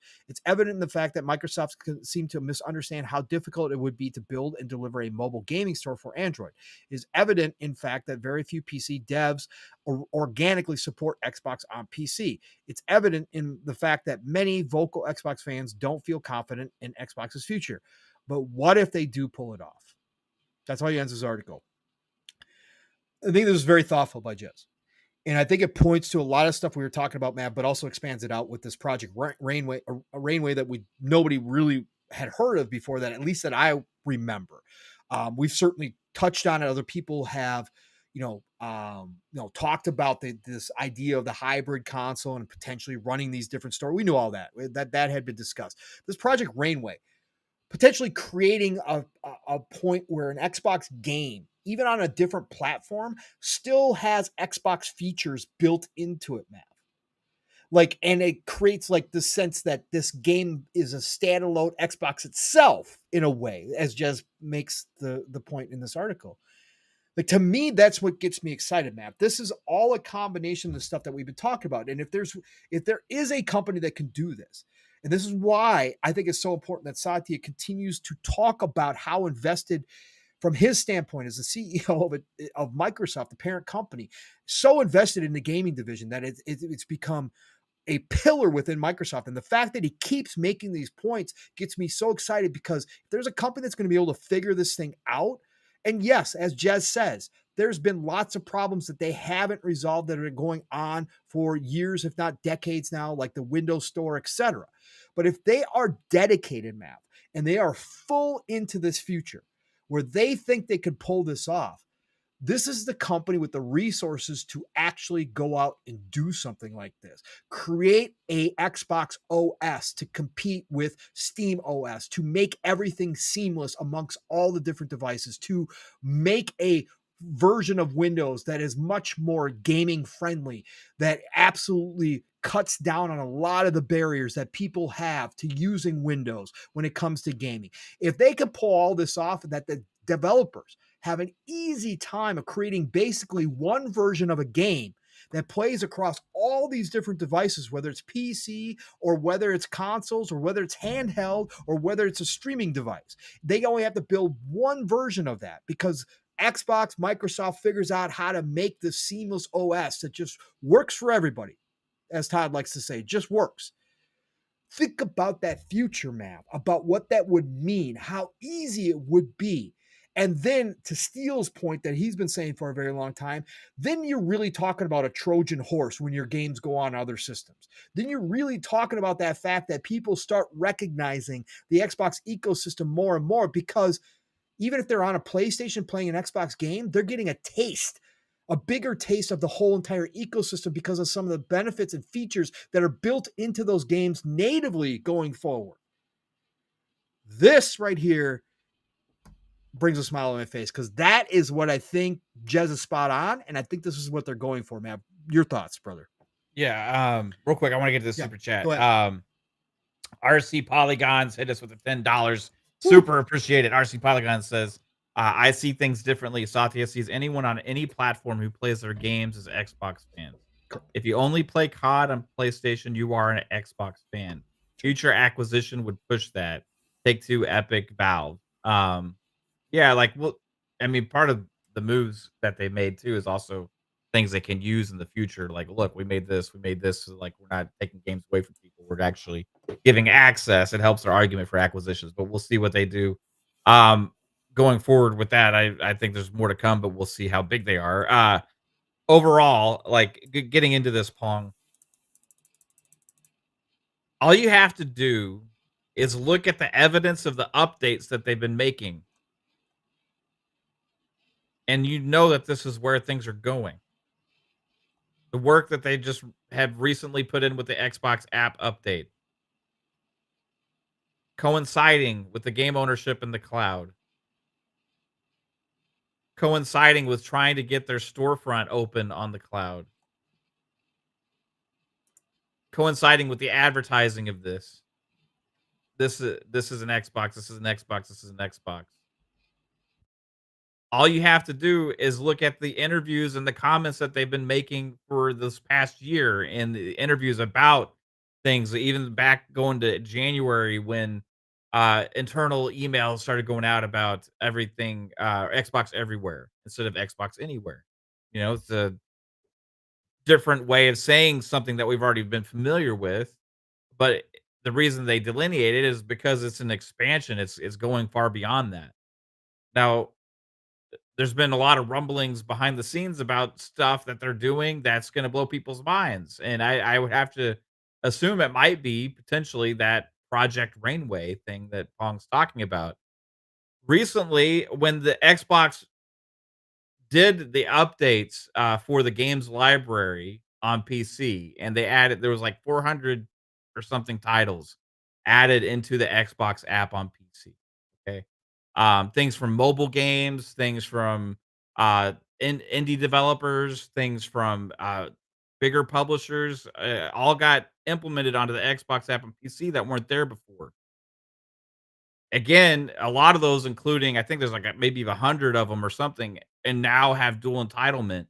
Where if you already bought the game on console, you also have access on PC.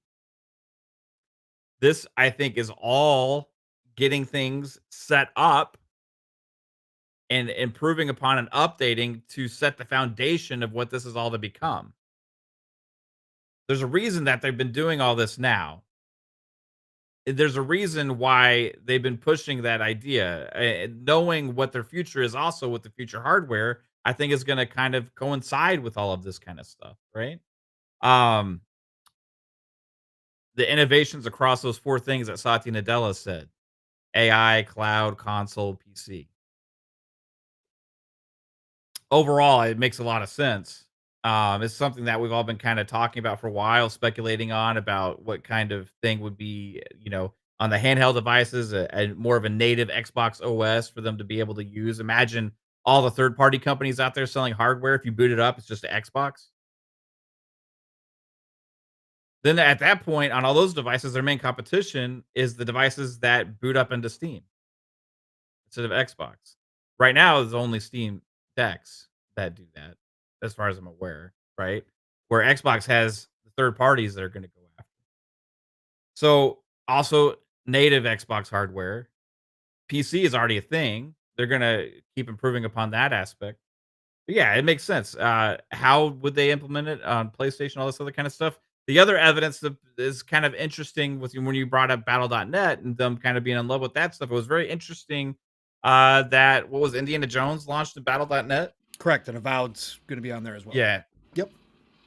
So it was like that was kind of out of the blue and odd. Testing. Things, getting things ready as Yes. well for later, right? Like there's a lot of clues and crumbs and pieces that all you have to do is kind of look at it and be like, yeah, this makes a lot of sense. To think that now also in what I was getting to that I forgot to continue on about. In the same announcement that they had about the update on the Xbox app for PC, where they added all those titles into the Xbox app for PC, they said there will be more news about the Xbox app in March. GDC is in March. They said at GDC in March. This kind of coincides with other things that have been talking about where people have been excited about something that Xbox is going to announce at some point that was very exciting. Some in the community have heard things or whatever. Maybe it's this Project Rainway or whatever it is. But I think at some point here in the next few months, they're going to announce the next evolution of all of this stuff that we're seeing right now, and it's going to be more clear how this is an Xbox, how this is an Xbox, how this is an Xbox, right? It's gonna be very interesting to see. Now, do they update and give options to existing consoles? Do they like do anything? Is it all focused on the next generation? Are they going to talk about next generation features with opening things up into more of an open ecosystem in the future to allow other storefronts as well? Because it's going to boot up in more of a Windows environment. Um, I don't know. All those things are going to be up in the air. But when you say all these things, it's a future I am more excited about as a consumer, right? Because I want more access to all the games that I own. And if they keep improving upon that and adding value to it, it gives more value to my library. It also helps secure my library. So all those things are definitely something I want to see. And I hope it's successful. I'm rooting for it, man. At Yeah. this point, because of what I'm experiencing already with this and playing on PC, playing on the console, the cloud saves going everywhere I am, playing on my tablet at night.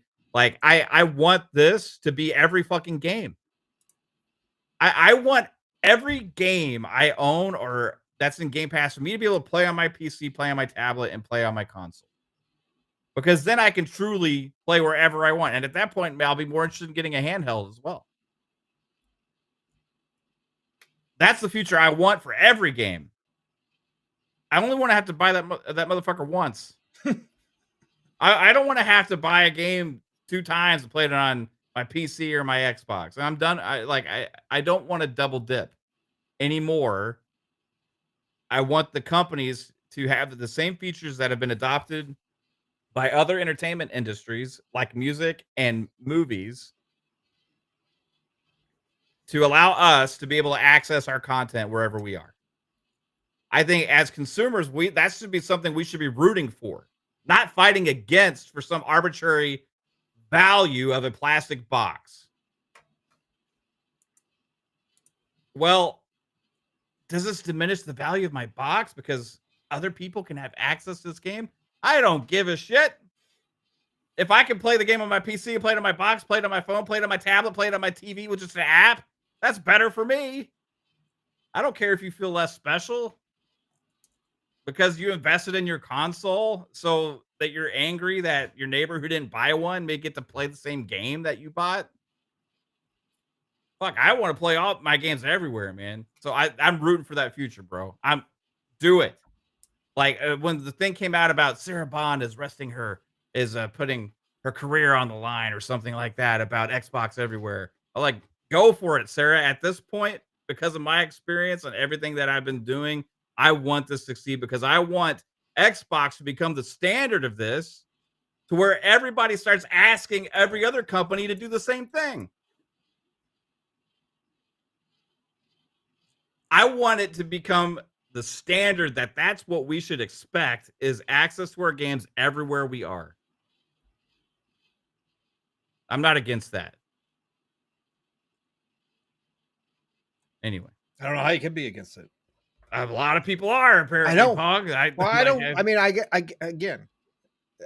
When you break it down to the nuts and bolts of what it's about as a consumer, it doesn't make any sense to be against it, right? No, like, ultimately it doesn't. Again, we can all disagree on the timing. We can all disagree on when it should be done or how it should be done, like all that kind of stuff. But again, ultimately, we are headed towards a digital future. That's going to happen. And that digital future eventually is going to mean no hardware necessary. So who's going to be best positioned to handle that? Because again, if you're a physical only person who says never going to buy a game that is digital only, I'm sorry, you're going to be outlived. And you are going to have to make the choice then at some point that you will not be buying future games because they're just not going to be available. So we're headed there. Microsoft sees it. Xbox sees it. They're prepping all of this for those purposes. If you say, I'm not going to rent my games, okay? Well, as of this moment and for the foreseeable future, you still able to buy your games. Just might all be digital at some point. But eventually, maybe you won't, right? I still think you will, but maybe you won't. But you're going to have to decide. Again, it always comes down to decisions. The last point I want to talk about was what we talked about a little bit behind the scenes when we started this, man. I got this thought, and it's Satya. I think that Satya and Phil are both going to be gone within the next 5 years. Okay, I don't think that's like outrageous to say. Satya's already been CEO for longer than most CEOs are, especially of massive corporations. Phil has already been in his position, and he's keep moving up. They keep finding new role. They keep giving him a bump, but he's been in his role for longer than most gaming CEOs are. Both of them are going to be gone.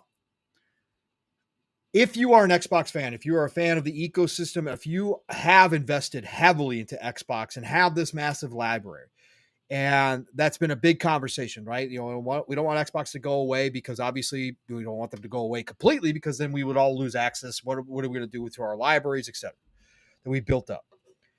I think big picture, even if you don't think this is the right move, even if you have some anger towards this move and some frustration, and you don't feel, as Mav puts it, special anymore because they're not focused on the console and you are a console-only Xbox player, and you really hate the direction the Xbox is going, I think you need to take a step back. You could certainly still feel that way. Again, I've never taken that away from anybody. I don't care. I understand. But I think you need to take a step back, and you really do need to understand that this needs to be successful if you want Xbox to continue to survive beyond not only just Phil, because I think whoever replaces Phil is going to be obviously on board with Xbox, but Satya is the big one. Because the next CEO of Microsoft, the next guy that fills Satya role, if this is not succeeding, if these plans aren't going to work, if people are going to jump ship in mass and they're not going to spend money and they can't capture the bigger market that they're looking for, the next CEO has zero or will have zero ties to Xbox more than likely. And he is the CEO. Microsoft might not have or share the vision that Satya and Phil have had about where gaming's going and about what Xbox is doing. And there is no part that says that Xbox is too big, even as a pillar of Microsoft, that they are too big to have another CEO come in and do what's best, quote unquote, for the shareholders and completely chop out Xbox. There is nothing to stop that from happening from the next CEO's position, unless Xbox continues to secure the position that they have been working towards within Microsoft Corporation. That's my biggest thought process when I see all this stuff happening is like, Jesus, like I understand why people are upset, but Jesus, if you really are an Xbox fan and you want Xbox to continue to survive, your two biggest promoters of Xbox within Microsoft could be gone within the next 5 years. More than likely will be gone in the next 5 years. Again, one will replace Phil. More, Sarah Bond, whoever will replace Phil. I don't fear that so much. But the Satya one, there is more than likely going to be nothing holding back the next CEO of Microsoft from looking at Xbox and going, what have you done for us lately? And that is got to have to be a question that is answered clear as day. Again, it's just like everybody in this community loves sports analogies. You get a new GM, new coaching changeover in any sport. They have zero ties to those first round picks, even first round picks, high first round picks. Those first round picks aren't producing, those players aren't doing something, or if they don't even fit the scheme of the new coach, cut. They're gone. They're off the team. They're traded, right? Same thing could happen with Xbox if this is not hitting. So I want to believe, that's why I get excited, and that's why I'm a glass half full type guy, that Xbox has the correct vision.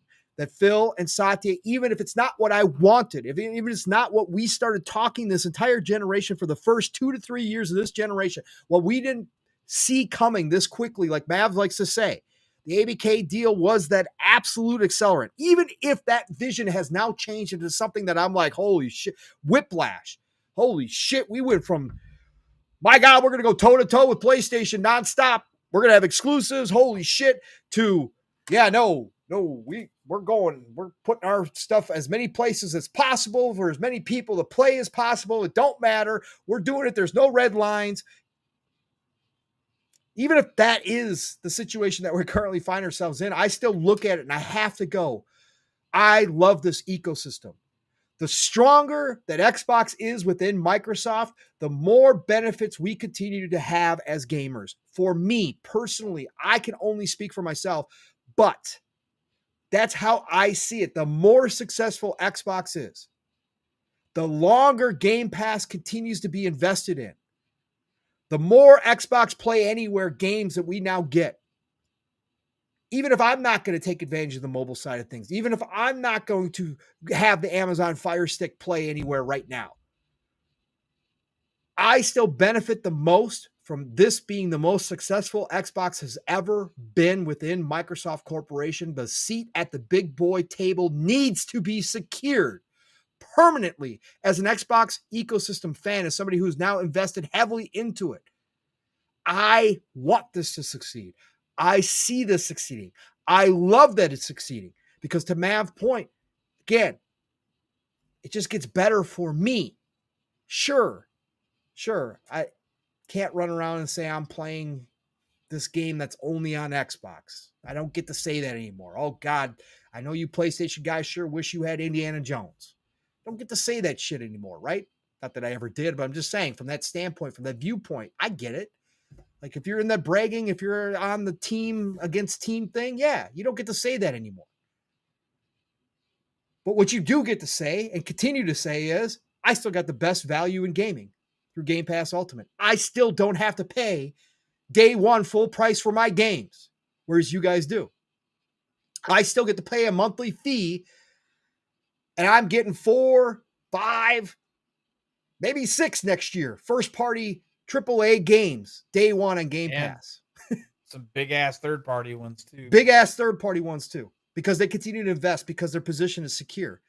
So I think that as Xbox fans, again, yes, we were having some fun tonight with the thumbnail. Yes, we've said it many times. They don't give a fuck about your feelings. They don't give a fuck about my feelings. They don't give a fuck about Mav's feelings. They don't care. Again, we're numbers. Xbox has been great out in the community. We've talked about that a zillion times over the years.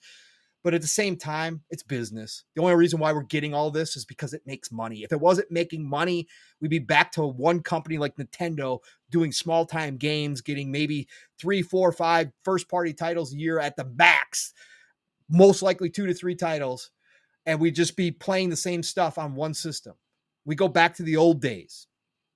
The only reason why is because it's big business now. So thinking of it as big business now, this is the best bet for Xbox and Microsoft to stay in this industry, and not only stay in the industry, but to grow the industry further, to become that major player that they think that they can be, to have Xbox everywhere and do something different that's never been seen before, as Alex pointed out, just like Valve did when Uncle Gabe was told time and time again that Steam would never work. Alex played the interview from Gabe, where Gabe went through it and said that not just a couple people, everybody told me this would never work. Nobody was ever going to go for a storefront like Steam ever. Nobody was going to buy their games digitally. Nobody was going to be able to do this. And yet, here we are, and Steam is basically the de facto monopoly on PC for the most part for storefronts. There's parallels. to what's been happening, to what Xbox has been saying. It's not easy. It wasn't easy for Steam. It wasn't all just golden road. It was ups and downs. And I think the same is happening for Xbox right now. I think they've seen the vision. Am I 100% guaranteeing anything? No, of course not. And if it all falls apart, it all falls apart. We go back, we adjust, we keep gaming. That's the way I am. I keep gaming.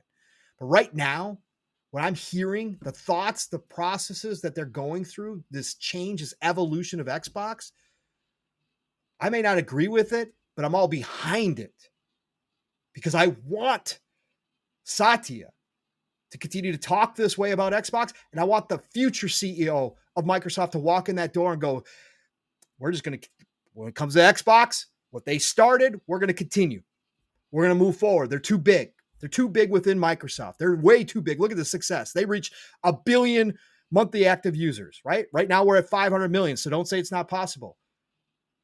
When that next CEO walks in, I want it to be 1 billion in monthly active users. Where he goes, we're not touching Xbox. In fact, I'm planning on investing even more in Xbox. I wasn't about gaming, but man, Xbox is doing it.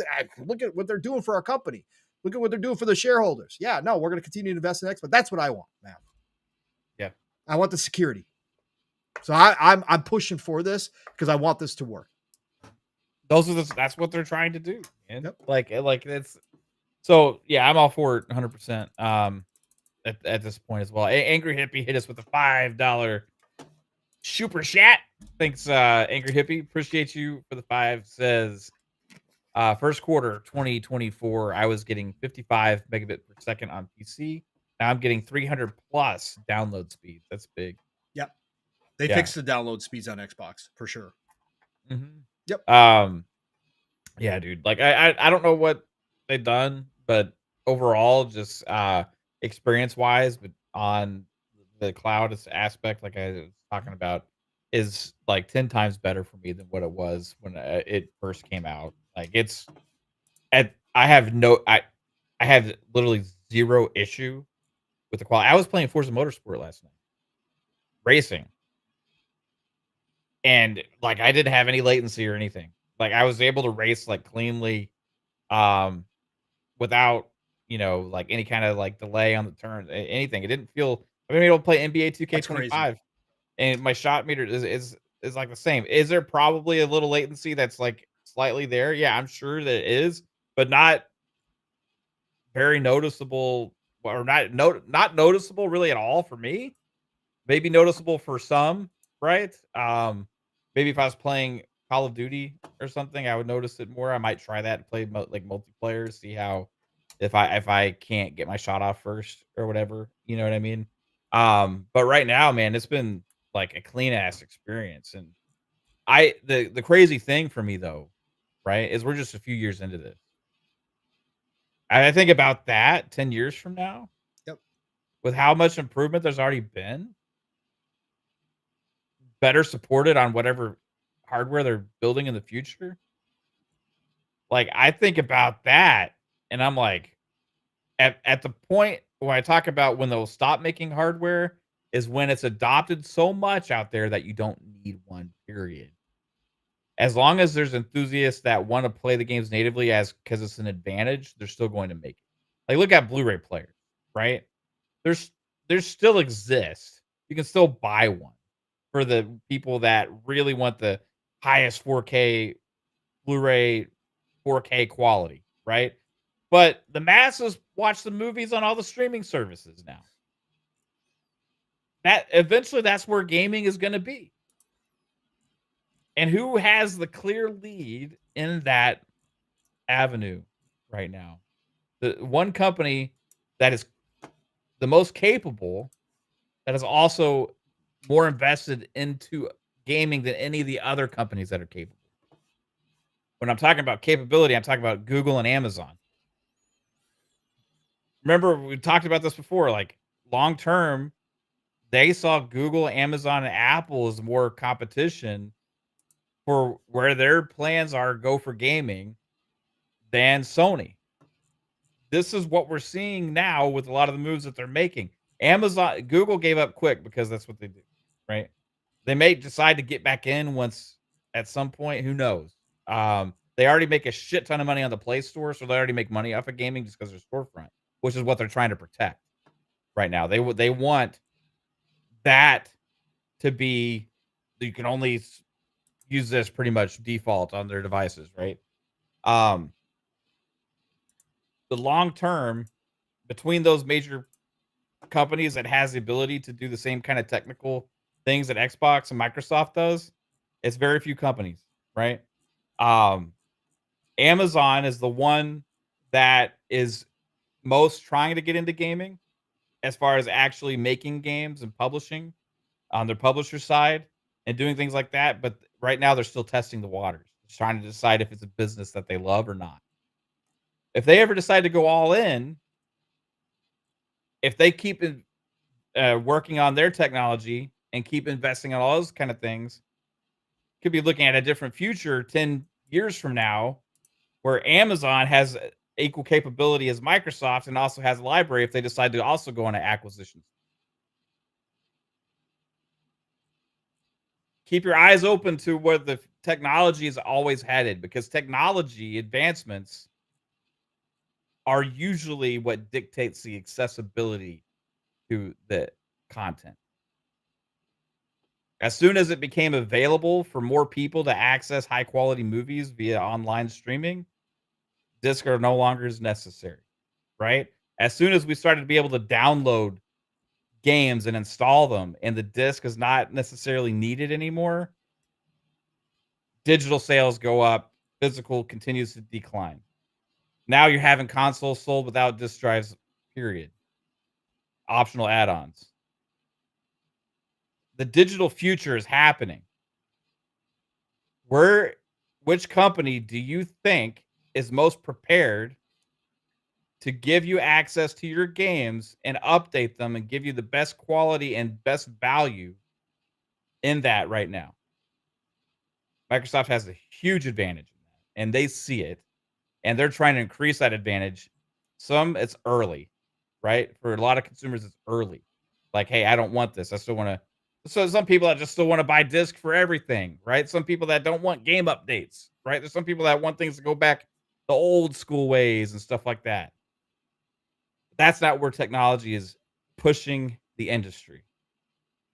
And right now, Microsoft, because of how big of a foothold they have into gaming, is the ones carving the path of the technological advancements in gaming.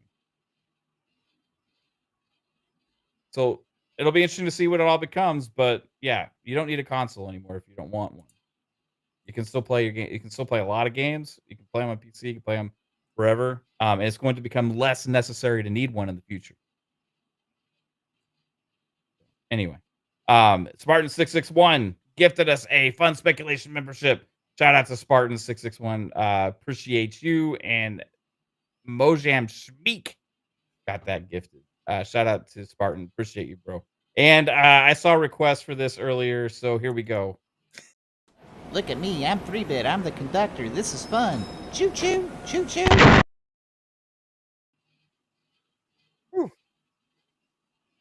Nate Doc says the rumors are it's going to be $1,000 next Xbox next gen.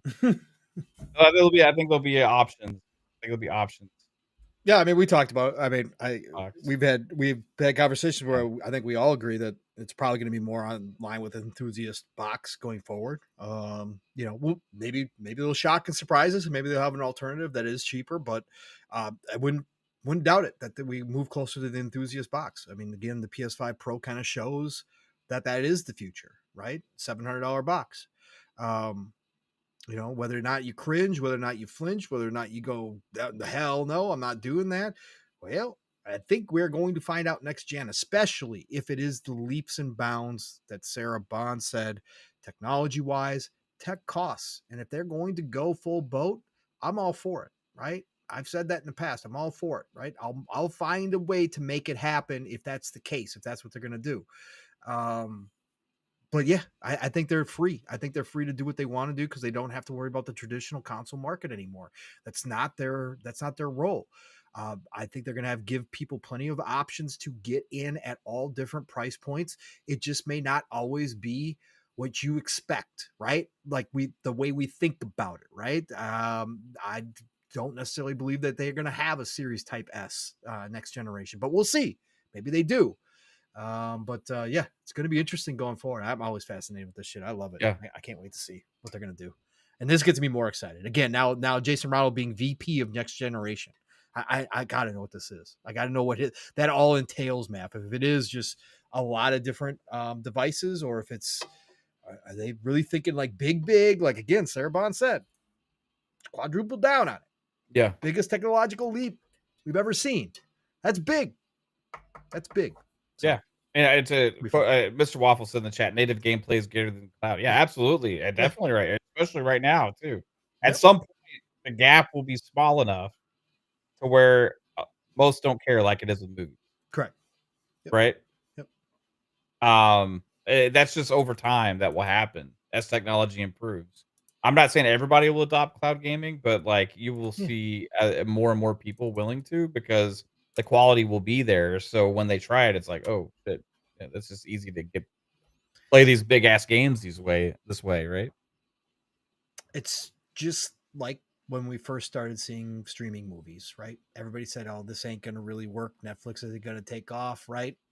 Blockbuster famously turned down the ability to, the rights to buy them. Everybody said, nah. I remember the first time I streamed a movie on 360, right? Netflix. That was where Netflix got their real big start, was through there, right? Yeah, that's 100%. Yeah. For sure. So, and I remember the first time I ever streamed, I was like, okay, well, it's kind of cool, but like, it's not great by any stretch. It's not like a DVD back then, right? It wasn't like a native DVD. And if you would have asked people, they never would have believed that we were doing what we're doing right now, 4K streaming. Even though if you are one of those people, you can definitely still tell a difference between a 4K Blu-ray and 4K streaming. But come on, for the most part, it's such good quality that it doesn't really matter. Yeah, and they still keep doing improvements and advancements. Yes. Some of it's gotten to the point where like on Disney Plus, like if you like, they have like 4K UHD, like super crisp stuff there now. Like, and they keep again and again. The services unfortunately keep getting more expensive because of a lot of this stuff. But yeah, the quality is going to continue to improve as the quality continues to improve. You have more people be willing to accept the quality, right? It's just the way it is. I think that there'll always be enthusiasts, right? That always want the best experience possible. Right. But as that market continues to become smaller, the easy access point becomes the subscription or the other ways to access the games. And then the enthusiast will have to pay the price, right? For that experience. Right. Much like on PC, the enthusiasts right now pay the price, right? Like if you want the highest quality of gaming, like go buy a $3,000 graphics card. Yep. Right. It could always be a choice, right? Yeah, That's what 100%. you do. Yep. 1000%. All right, Mav. Good conversation. Yeah, we beat that topic to death.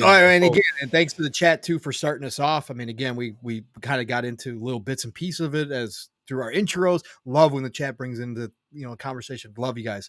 So thank you for all that. But yeah, no, we definitely crushed that, I think, out of the park. Again, we've been talking about this so much. Like I said to you before we even started the show, sometimes it does feel like we're just repeating, but this conversation keeps coming up because of the developments and because everybody keeps talking about this, right? Again, Satya will say something new, and all of a sudden we start this whole raging fire over again. It's gotten less, right? Because now more people are less surprised about these things, but it still starts up the conversation. I thought Satya's, again, there were some things to pick apart in Satya's interview, and it was very fast. That just were different from the other times, and it's just it's a great conversation, man. Appreciate that, brother. You want to talk about what you guys talked about on FSP? Yes. Oh yeah, dude. Almost forgot. Okay. So I don't know if you're on crunch time, so no, we're good. Because we're 2 hours in. So hey, baby, I'm staying up all night doing PM in the PM. Just kidding. Anyway, so right on FSP, we had our game of the year conversations this week. So I got Psychos, we got Fuzzies, and we got 3 Bits, and we had because we're on the heels of the Game Awards, right? So that's a good fitting time. Most of all the, I mean, big games have been released for this year at this point. I don't think there's any other major releases happening in 2024. It's a good time to look back at some of our favorite games of the year. And I wanted to get Pong's. I'll go over some of mine as well after he gives his, right? But I got 4 categories because I wanted to keep it simple, right? Mm-hmm. Don't want to keep it simple.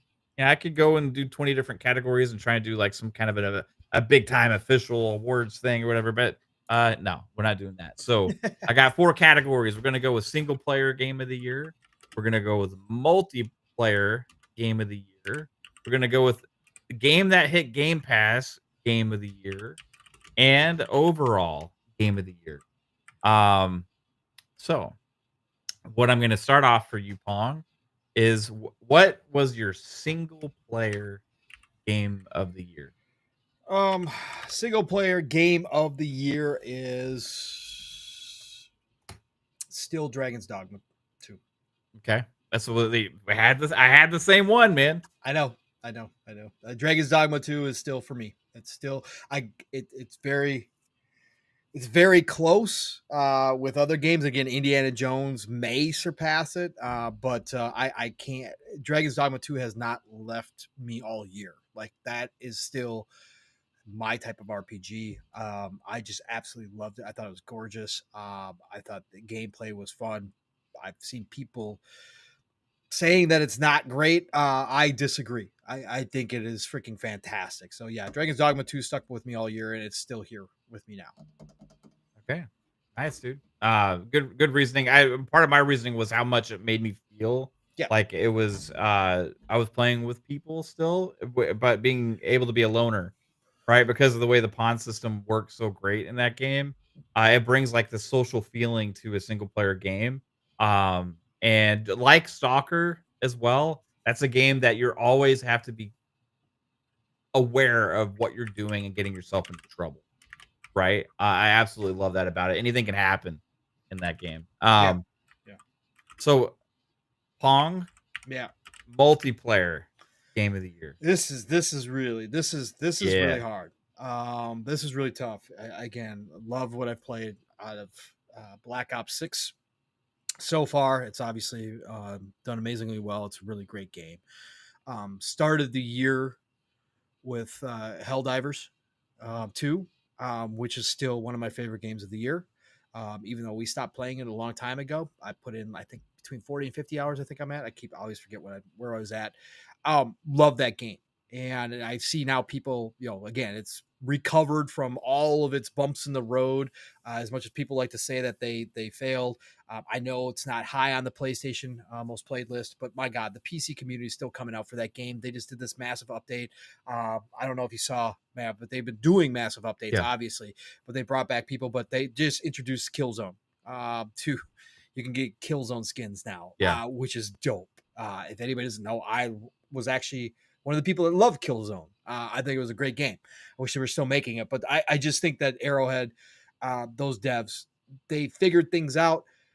They got through the bumpy part. They've got a solid community now, and I love Helldivers 2. I would love to go back to it. Just too much to play. Then you got 2 newer games, Mav. Yeah. And one is more, you can count it in single player, you can count it in multiplayer, both. This is where I have a hard time because this is actually second on my list overall this year so far for game of the year. And of course, that's Space Marine 2. Mm-hmm. And Steele and I played the full campaign in co-op. So it's a multiplayer game. Plus, it's got the multiplayer experience. And I have, put in, like, I think Steele and I played one Sunday for like 5 hours straight on multiplayer. So I've put in my time in the multiplayer, classic multiplayer, not fancy, not some creative force where they're changing up multiplayer. No, they're actually bringing it back to the basics. I love Space Marine 2. And so technically, I could put that in this category as a multiplayer game. It definitely fits, for sure. It fits. But I can't deny how much just the incredible fun that I had, and I got to get back to this game too, but I just can't deny the absolute blast I had playing this game, and it is more of a pure multiplayer game.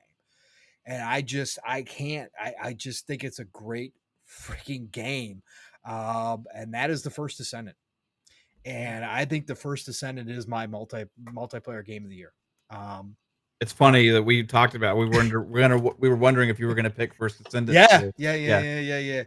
I just love that game. It's a free to play game. Obviously, I invested twice into that game for the developers. I'm so happy that they're still finding success. Is it at the same level it was when it dropped? No, but I think those developers are serious about this. They have also, much like Arrowhead, put in the time doing updates, continue to be extremely friendly to the community, know what the community wants and expects. And they've done some really good things. Now, they've had their fair share of bumps, but they also listen to the community, much like Arrowhead did, and have changed things as well on the fly. So I gotta say First Descendant here. I just, as a pure multiplayer game, I just absolutely loved every aspect of it. I loved being able to jump in seamlessly co-op, but also being able to run around the world and help other just complete strangers, right? Randos that were in the world with me, but just jumping into their instance like that easy, like just walking into the area and joining them on whatever mission they were running. Like that's how easy it was, seamless, no transitions whatsoever. Like freaking awesome. So yeah, First Descendant for me, best multiplayer. Wow. Right on, man. It fits. We Yeah, thought you might. yeah, yeah, Fuzzy even mentioned it, and it was close for him. yeah. Yeah. I All believe right. it because it's that good. Yeah. Game Pass Game of the Year. So this is a Game game that pa- had hit Game Pass this year. Could be first party, could be third party, whatever. You know. yeah, yeah, yeah. And And this is a tough one too because you've got Age of Mythology, right? You got the first party stuff and you yeah, got the third party stuff, right? Um, it's be Kunitsugamie. Like I have to go back and look too. I know I'm probably forgetting a it's like couple. Stalker 2 was Stalker in 2. No, that there. it's between two right now in my head. It's Age of Mythology and Stalker 2. Right. For me, I'm just gonna say it without being long-winded because I love Stalker 2 and I gotta go back, and now they just did another patch and I gotta keep playing that game too. I've been off of it for the week because I was playing the other two games. But I'm gonna say overall, right now, for me, it's Age of Mythology. Age of Mythology just Nice. was stellar, bro. Yeah, you keep going back to it, man. I Like you keep can't. going back Yeah. to it, man, and I do. I even did play. I didn't mention what I've been playing this week, but I popped it up a couple times and did a couple more runs. I'm actually stuck on one at the current difficult. I can't beat it. But yeah, Age of Mythology is awesome. It is everything I want in the RTS, bringing back the classic game for up to date. They did a phenomenal job. It's not perfect, but they continue to work on it. The support that it's got now, they're adding different modes to it creatively, like all the stuff. They're treating it as if it is one of the big ages, like that. That's what's great. Again, Age of Mythology was the stepchild, it's the stepkid, stepbrother to the other ages, right? Just because it was a little bit off, it never turned out exactly how they wanted to back in the day. It had a big fan base, but not like your age two, for sure, right?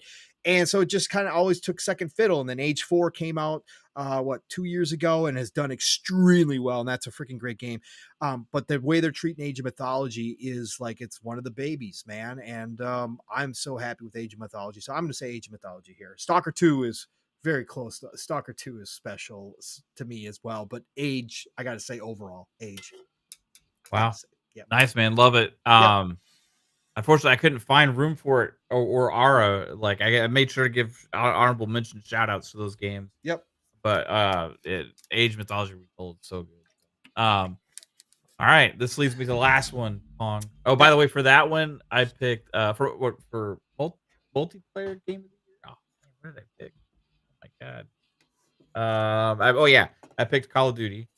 And for Game Pass game of the year, I picked Stalker 2. Yep. Which is Um, it's so easy too. I mean, it's so yeah, it good. was so good, dude. So I love that game. Overall, game of the year console. still is Dragon's Dogma 2. It has been since I played it, and it's gonna Like I said, Indy could pass it just from what I'm Yeah. experiencing. Stalker 2 is right there. Space Marine 2 almost passed it. Space Marine 2 is a very close second to Dragon's Dogma 2, but Dragon's Dogma 2 has been my most consistent game for. And again, disclosure, I didn't finish Dragon's Dogma 2. Like I don't finish a lot of games. So again, if we ever make a big Mav, like and somebody tries to go back and clip and say I was pretending to finish games and play games. When I talk about this stuff, I know all of our audiences know. Like these games, I didn't finish. I finished Space Marine 2 because Steele and I played through it on co-op together. But most of these games I never finished. So this is just impressions. That's why I'll never do reviews. But anyways, Dragon's Dogma 2 has stuck with me the entire year. Again, it is everything that I love in an RPG. You brought up the NPCs. The pawn system that they expanded from the first one to the second one. I actually, my main pawn became one of my favorite partners in a game of all time. Like I fell in love with her. Like she's so cool and so crazy. And again, she's one of my favorite created characters. I actually like her better than I like my main character in Dragon's Dogma 2. The way that they created that game, what they did. Again, I know some people don't agree with me here, but Dragon's Dogma 2 for me is like one of my favorite RPGs of all time. Overall, I just love every moment that I had in that game this year. And that's in a strong year of games. But man, I got to say, Dragon's Dogma 2 stuck out the entire time. So I'm sticking with it. Game Nice, man. Yep. And I had picked Indiana Jones because even though I'm still fairly early, like it's done enough for me at this point where I'm like, this is gonna be clear for me at this point. Like it was very hard for me to top off Stalker 2 because I love that game. Yep. But the overall quality of Indiana Jones being able to like just like you said, the feeling it gives, like once I started exploring the Vatican and the tombs there and stuff, I was like, this is amazing, like freaking amazing. I just started exploring the Vatican, so yeah, that was like the best experience like I had in a game this year period. Right? So if I can say that already, and I know I have this much left, like I just can't wait to continue. But I'm slow playing it, man, because I want to go everywhere. I want to experience everything. I'm trying to find all the little things. I'm climbing in places, even if I don't know if anything's gonna be there or find it. Like in the tombs where I am, I'm going all the little different areas. I'm going slow, trying to like, where is it? Like, what's this? Am I missing some kind of like writing on something somewhere? I keep pulling out my damn little camera everywhere. Is there anything I can take a picture? Like it's just amazing, man. Absolutely love it. Like you go around taking pictures of damn cats. Like it's just love love the game. It's absolutely amazing. The story so far is, even though I'm early on, it's absolutely fantastic. And from what everybody else says, it's like it's just gonna get better. But even just the early like, I've never had an experience as good as that this year, right? yeah, So no, this has to go down as one of the best movie adaptation games of all time. It'll always be compared to. I still have to play RoboCop. Everybody said RoboCop. RoboCop is great. What RoboCop is, everybody said that if you are a fan of RoboCop from back in the day, this takes that movie and puts it into game form. So I want to play it because I'm a huge fan of RoboCop. But yeah, I think back to all the different movie IPs, and there's been some really good ones out there. But from what I'm seeing in Indiana Jones, this has to be the best, one of the best, greatest examples of that. Like it captures every single, even as people were saying, Mav, the work that they did to put in the camera angles when you're in cut scenes to create that Indiana Jones Cinematic movie experience, that cinematic experience, that is like, wow, bro. I feel like I'm watching a movie sometimes. Like it's just so well done. For me, it's even just like the little random comments that he'll say when you're just walking around. You know what I mean? Like, God, it sounds like him. Like, that's again, it's insane. That sells the entire thing. If Troy hadn't pulled it off the way that he did, it might be a little bit less feeling. But because it's such, I again, one of the great performances that I can think of in games in general. Without that, it wouldn't be the same but because he does it so well, it just It is. It'd be like Sam Fisher and Blacklist, right? It was like, "Who's this guy?" It doesn't sound like, Sam. Like, Right. this is Indiana Jones. It sounds I Yes. mean, there's no, like, questioning, "Is this" this voice? No, it's you feel like, "Hey, this is Indy speaking." Right? So, Yeah. love it, man. Well, that was that, little thing I I like wanted it. to get to. I wanted to get your games. I like it. It's tough. It's tough, man. It's been a tough year, and like I said, it's really tough narrowing it down. So, Yeah. it is. It's always tough for me just because I like and enjoy so many games. It's really picking one is always hard, but this year especially. So, but yeah, no, that was fun, man. Just a great year in general. Just amazing year in general. What do you want to touch on here, Mav? I mean, we got the big stuff out of the way. Well, Um, one of Anything else? our favorite games of all time is some more smoke is being added to the fuel of the Yay! fuel out there that, Oh man. we might be getting this game as one of the surprises for Xbox in 2025, potentially. Well, yeah, this is crazy. Well, I mean, it's not crazy because we heard about this a long Yeah, time ago. We talked about this a long time ago. But the if the details are real though, Mav, like this is up and beyond. So, anyways, what we're talking about, of course, everybody, if you know me and Mav, you know, one of our favorite games of all time, of course, we're big Bethesda fans here, is Elder Scrolls Oblivion. And that was the 360 generation. That was an eye opener for a lot of us. Now, um, I had played Morrowind on the original Xbox when I borrowed my buddy's Xbox, OG Xbox, because I never owned one. I had borrowed Morrowind. I had never played anything really like that before, especially on console. But Oblivion took it to a new level. When Oblivion came out on 360, I was there day one. I believe Mav was too.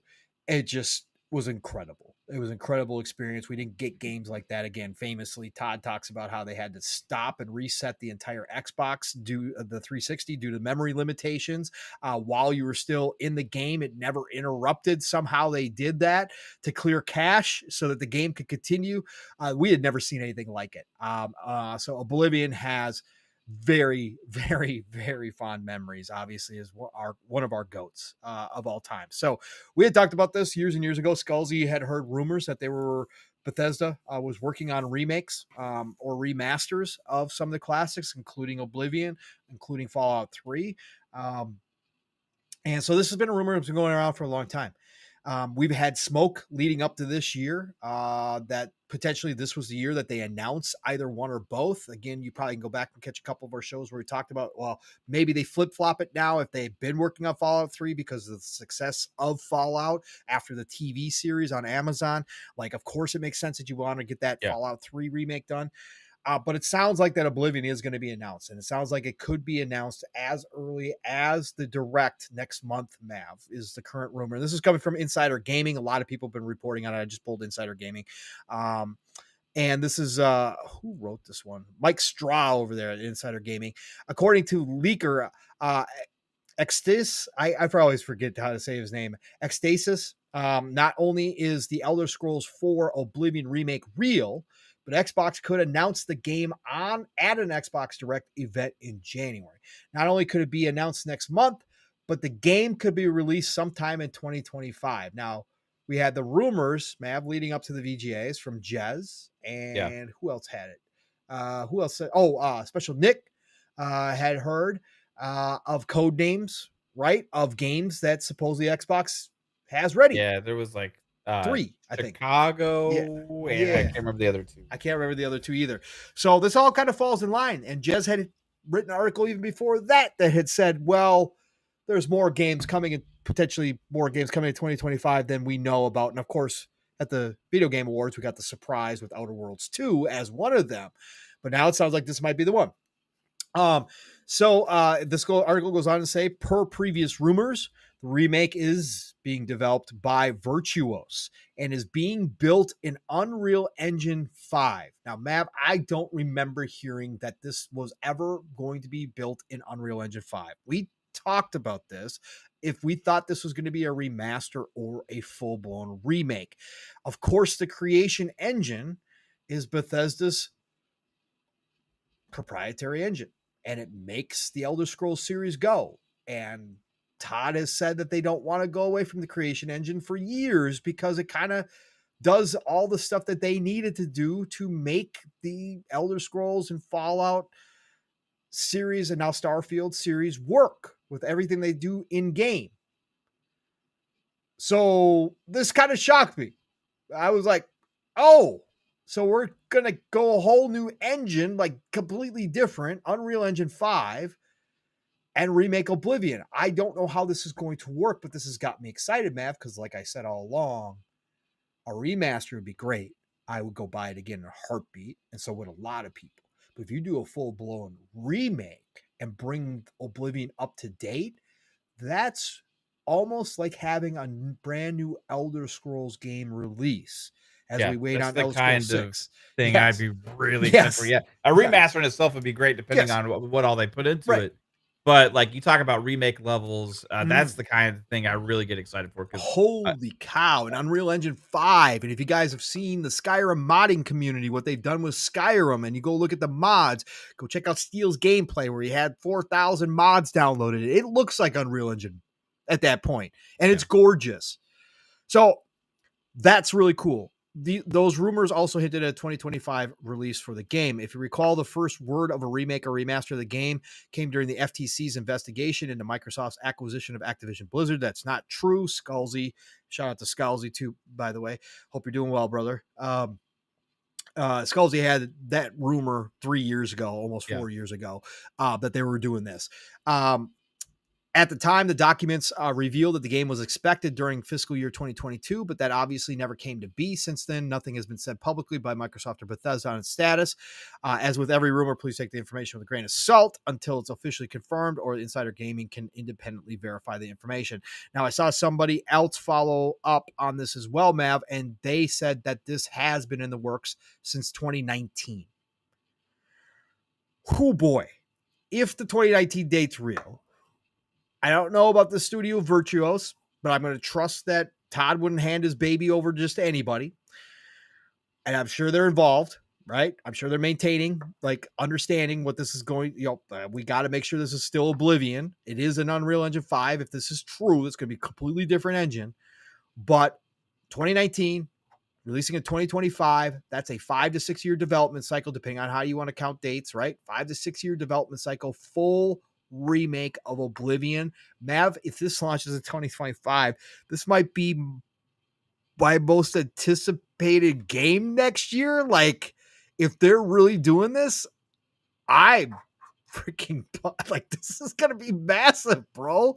Like Fable, Avowed, Outer Worlds 2, Doom, right? South of Midnight, and then you throw a freaking Oblivion remake. It's gonna be on Game Pass day and date. Like, brother, we're talking about all-time year here. I mean, already like 2025 is gonna be insane, like just absolutely fucking insane. You add so like it's different levels, right? Like when I try and think of like what it could mean, like if it was like okay. Just graphics mainly that's improved, right? But if they actually are going to be 5 to that level with how old Oblivion is, at that point, like where do we consider a remake versus a remaster? Because this is like the time where you've had such a long. I mean, this was like damn near a 360 launch title, right? Came out I think very shortly right after the 360 launch. I think it was the first year of launch. Yeah, for a couple months after. It was supposed to be a launch title and it was pushed back a little bit.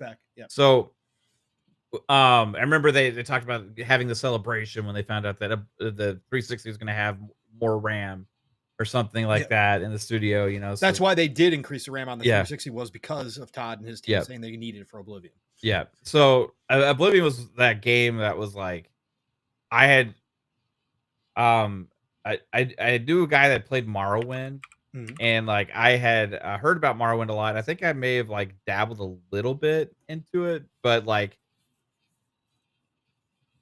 where I was at that time, I wasn't super getting into like big RPGs and stuff. So, but then I knew Oblivion was coming out.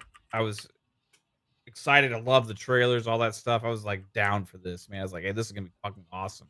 it looked like next level, Mm, you know? it And I was. played it and it was next level for me. Yeah, exactly. I was like, wow, that was a game changer. Like Oblivion was a game changer kind of game, Yeah, redefining my expectations of what to expect that RPGs can be. especially Western RPGs at that time on Yes, console. 100%. Yeah.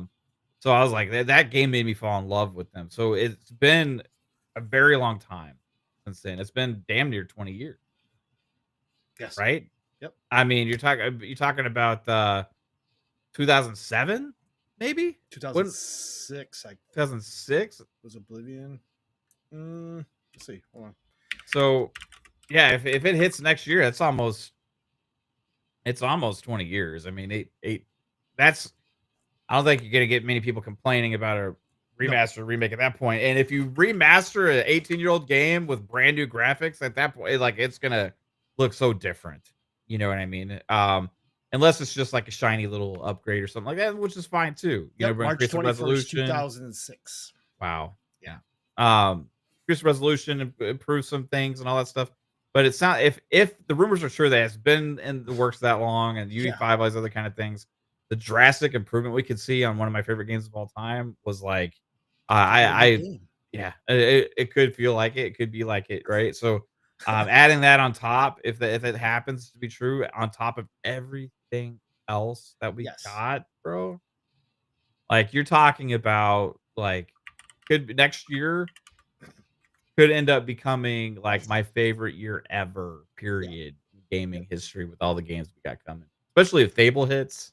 Oh, bro. I mean, that Fable's my big one, Yeah, right? and again, the rumor is that one's going to get pushed, and we understand that. It potentially could be Fable, but yes, if they all hit next year, map, Yeah, greatest dude. RPG Yeah. year in history. And all those hitting Game Pass day and date Mhm. and shit. Like, And we got more games coming from the East too next year as well. So yep. everything's loading up next year. Like I said, the past 2 years have been unbelievable, but Mhm. next year, really already could surpass everything. Now GTA depends on how you feel about GTA and whether or not it hits, right? Because that could push some things out of 2025 that would have been there. But the first half already is just so freaking loaded. But again, you throw this in there, Matt, where are they going to throw it in there? Where do you drop this? Because like I don't I don't even know. Shadow drop it at the Dev Direct. Let's go. I don't know if Xbox even knows what they have here. Like, I don't know if Xbox, Yeah. but I don't know what their expectations are. But honestly, if it's Unreal Engine 5, if this is a absolute 100% remake where they're bringing it up to date Yeah. in Unreal Engine 5, this is a brand new Elder Scrolls game because so many, like you said, Matt, it's been that. Yes, there's still people playing Oblivion today on PC for sure. But for all the console players, like they haven't played it, but even the PC players are going. This is one of the biggest ones. I mean, Skyrim came away and blew it out of the water, and a lot of people think Skyrim's the best. But there's still a huge portion of fans that think Oblivion's the best Elder Scrolls of all time. If they do this right, this is a full-fledged, just new launch. You could potentially see like 10 million sales within the first week of Oblivion, like on a full remake in Unreal Engine 5. If it Yeah. looks good, plays good, all of a sudden the melee combat is better because it's an Unreal Engine 5. Like, think about all the differences, man, that it could be. Now, my question is, how do they keep everything else Bethesda like if you move it to Unreal? That's what I'm curious about. Could that ruin it? Like, does it feel like a Bethesda game? I mean, I guess potentially, yeah, it could. But think about this, man. They most likely will include all the DLC. And for anybody who hasn't played Oblivion, it's got what people consider Yeah. Shit. up until the point that Witcher came along with Blood and Wine, etc. Where now that Witcher 3, people speak about that reverently. Before Witcher 3 came with their DLC, the Shivering Isles Yeah. was a DLC reverently talked about like that. Because we Like, never yeah, experienced that at massive yeah, of one no. before, I think. And it's so well written. It's so well done, though. Like just overall, but that should all be included, I would imagine, in this. Like that would be one big package. It'd be crazy if it is. Get Shivering Isles in there. Oh my god, man, it'd be nuts. Yeah. Oblivion was a revolutionary game, man. Yes, It really was in so many different ways. But yeah, dude. Ah, Shivering Isles is so great. It gave me a reason to just like keep being excited for the game, playing it. Like, Alvin hit us with a yes. $5 super chat. Uh, says before people start trying to push games to 2026, Yeah. there's no room. State I of know. Decay, Gears. I don't know if Gears will hit 2026. We'll see. Mm, Perfect Dark, Clockwork, COD, all probable. Maybe Double Fine. Who knows? yeah. I would add Forza Horizon to that list as well, if it's not next year. I mean, if the next Forza Horizon doesn't hit next year, we got to be looking potentially 2026, right? Well, So yeah, I mean, 2026 is going to be. That's what we talked about, and we said if they were going to launch a new system, like they could have one of the greatest yeah, launch yeah, parties yeah, of all time because of all that, right? That it could be 100%. nuts. Um, And then so 808 Xbox Gamer says rumor was it was going to use Unreal 5 for graphics and Creation Engine for gameplay. So they're going to somehow marry those two. I got to see maybe it. like an overlay, I graphics got to see it. overlay thing. Maybe I got to see it. Yeah, Alvin, member for 30 months. 30 long months, Alvin. Appreciate you so much, dude. Says, no safe landing zone in 2025. It's Fury Road. 2025 is 100% Yeah, gonna be insane. 2026 will be insane. 2027 will be insane. I think the next few years, like this is they're what we set. were talking about last year and the year before. Like the next several years coming up are just gonna be locked. Like they had so many games in development, so such a huge pipeline. You add third party to that, you add like the Game Pass day and dates to it. You add just like everything is starting to hit. Finally, PlayStation's gonna have some big first party games Yeah. And from Switch their 2 will actual be first out party dropping studios, yeah. Switch 2 will be dropping games too that are going to be different from anything we've Yeah, seen on and Switch and before. more third-party games are Yeah. gonna be going to the Switch Yep. because of Switch 2 as well, so it's Yep. gonna be a different flavor on the Switch too. It'd be interesting because, a lot of games are still cross-gen, so there'd be no reason for them to skip on the Switch too. Mhm. Um, man, it's Yeah. gonna be next year's gonna be fucking crazy, It's gonna bro. be nuts, bro. Yeah, Spartan 661. I hear you for sure. Obviously, again, I did play some Morrowind, and he said Elder Scrolls 3 allows you to do so much more spells and enchantments than you could do in Oblivion and Skyrim combined. Yeah, that is why so many people still hold on to that one as well, right? There's a Yeah. huge fan base that still plays that on PC. Believe it or not, there's still people that work on Mhm. modding and upgrading that game. Unbelievably so. So yes, everybody has their favorite Elder Scrolls, and I totally get that. I just got to say, complete Oblivion and Skyrim again, I think it's the same for Mav. At any given day, you ask me which one's my favorite, and it flip flops right out of the Elder Scrolls series. For those two, it can flip Mhm. flop. But I again, Oblivion was just such a special time and something I'd never really experienced to that degree before. That it really stuck with me and still to this day does. So yeah, Morrowind. If they do another one, Morrowind, Nate, we've talked about that too. You absolutely could do Morrowind at this point, and it would be a completely new experience, a new game, and it would be ridiculous. Again, that's why when we first started talking about this after the Skullsy rumors, so the thing we said between Fallout 3 and between Oblivion and Morrowind, you got three new Bethesda games if you did them right. If you remake them from the ground, that's three new Bethesda games that you could fill in slots in between their other, their mainstay new versions of those titles, right? You could definitely do that. And I think they could be massive sellers, massive sellers on PC, on PlayStation, Xbox, obviously Game Pass, but you could sell a ton of copies of all those. It'd be so cool. Absolutely. Oh man, good stuff. Well, Mavo, anything else you want to touch on, brother? You want to get out of here? Where are you at?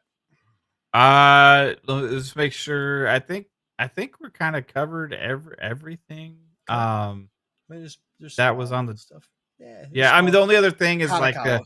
yeah, Katakawa Yeah, PlayStation got 10%. yeah, Increased their shares on it, so now they have 10% 10%. foothold, which makes them, I think, the largest shareholder. Yes, Um, they are the largest. Tencent owns like 7.9% or something like that. right. Interesting though how this all went down, Yeah. right, man? Because both of them acknowledged the talks were going on when the word was that this was a purchase, right? Yes. And both of them acknowledged the talks were going on. So what happened? That we would was it this route all the time, and this was just simply they didn't shoot down the rumors that it was going to be a purchase and they knew all along they weren't going to purchase, or did the talks progress and the dollar signs got so big that Sony said, well, what would it take to become majority shareholder at 10%? Like, I don't honestly know. I think I'm curious as to what happened between those two things. But also fun to watch the people who were absolutely 1000% against the ABK deal and about this industry consolidating, right?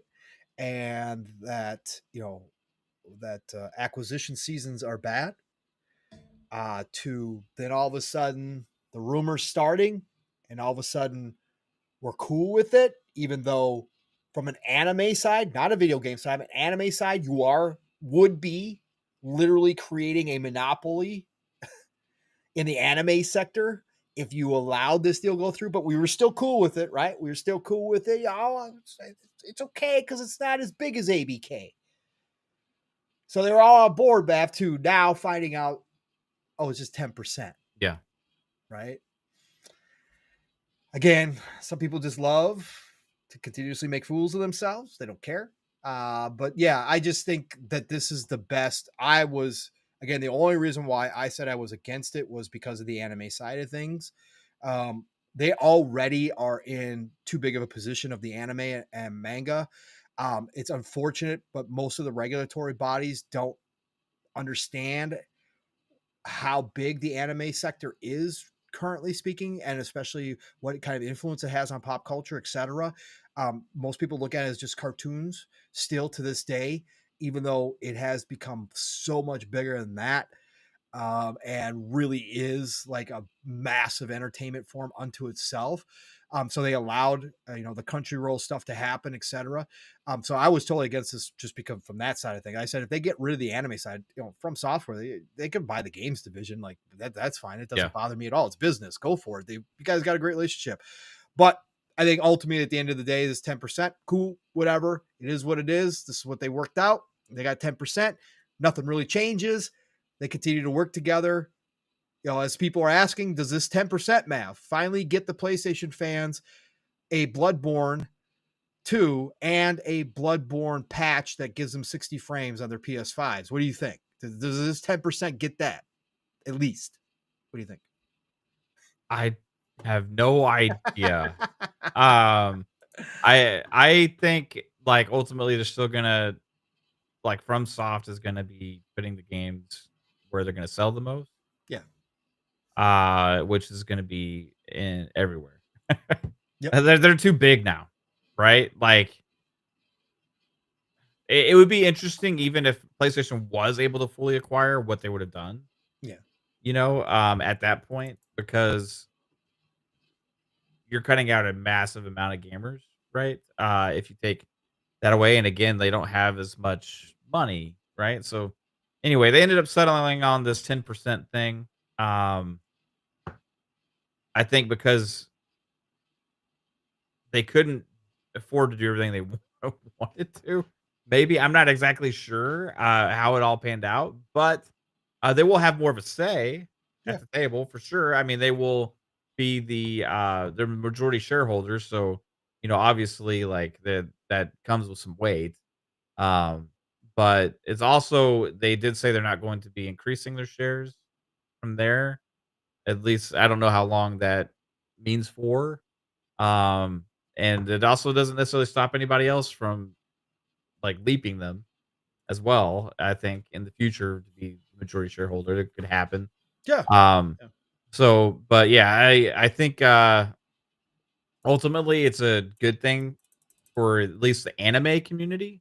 Mm, That they weren't able to fully acquire them with what happened with Crunchyroll and Funimation correct. and all that kind of stuff, right? So as far as gaming, I don't think we're gonna see much change. Yeah. No. I think they do get Bloodborne finally out of this, though. I think they do. Maybe they get Bloodborne. I Maybe think they yeah. get Bloodborne. I So do. real quick, Pong. I was looking at that Virtuous Studios, Yeah. right? Yeah. Just to kind Yeah. of get some uh and stuff on like what they've made, right? So Yes. these are the rumored developer of Oblivion remaster, remake, Remake. Yep. whatever, Yep. right? Um, so first off at the top, I noticed game development. They have a picture of Kina.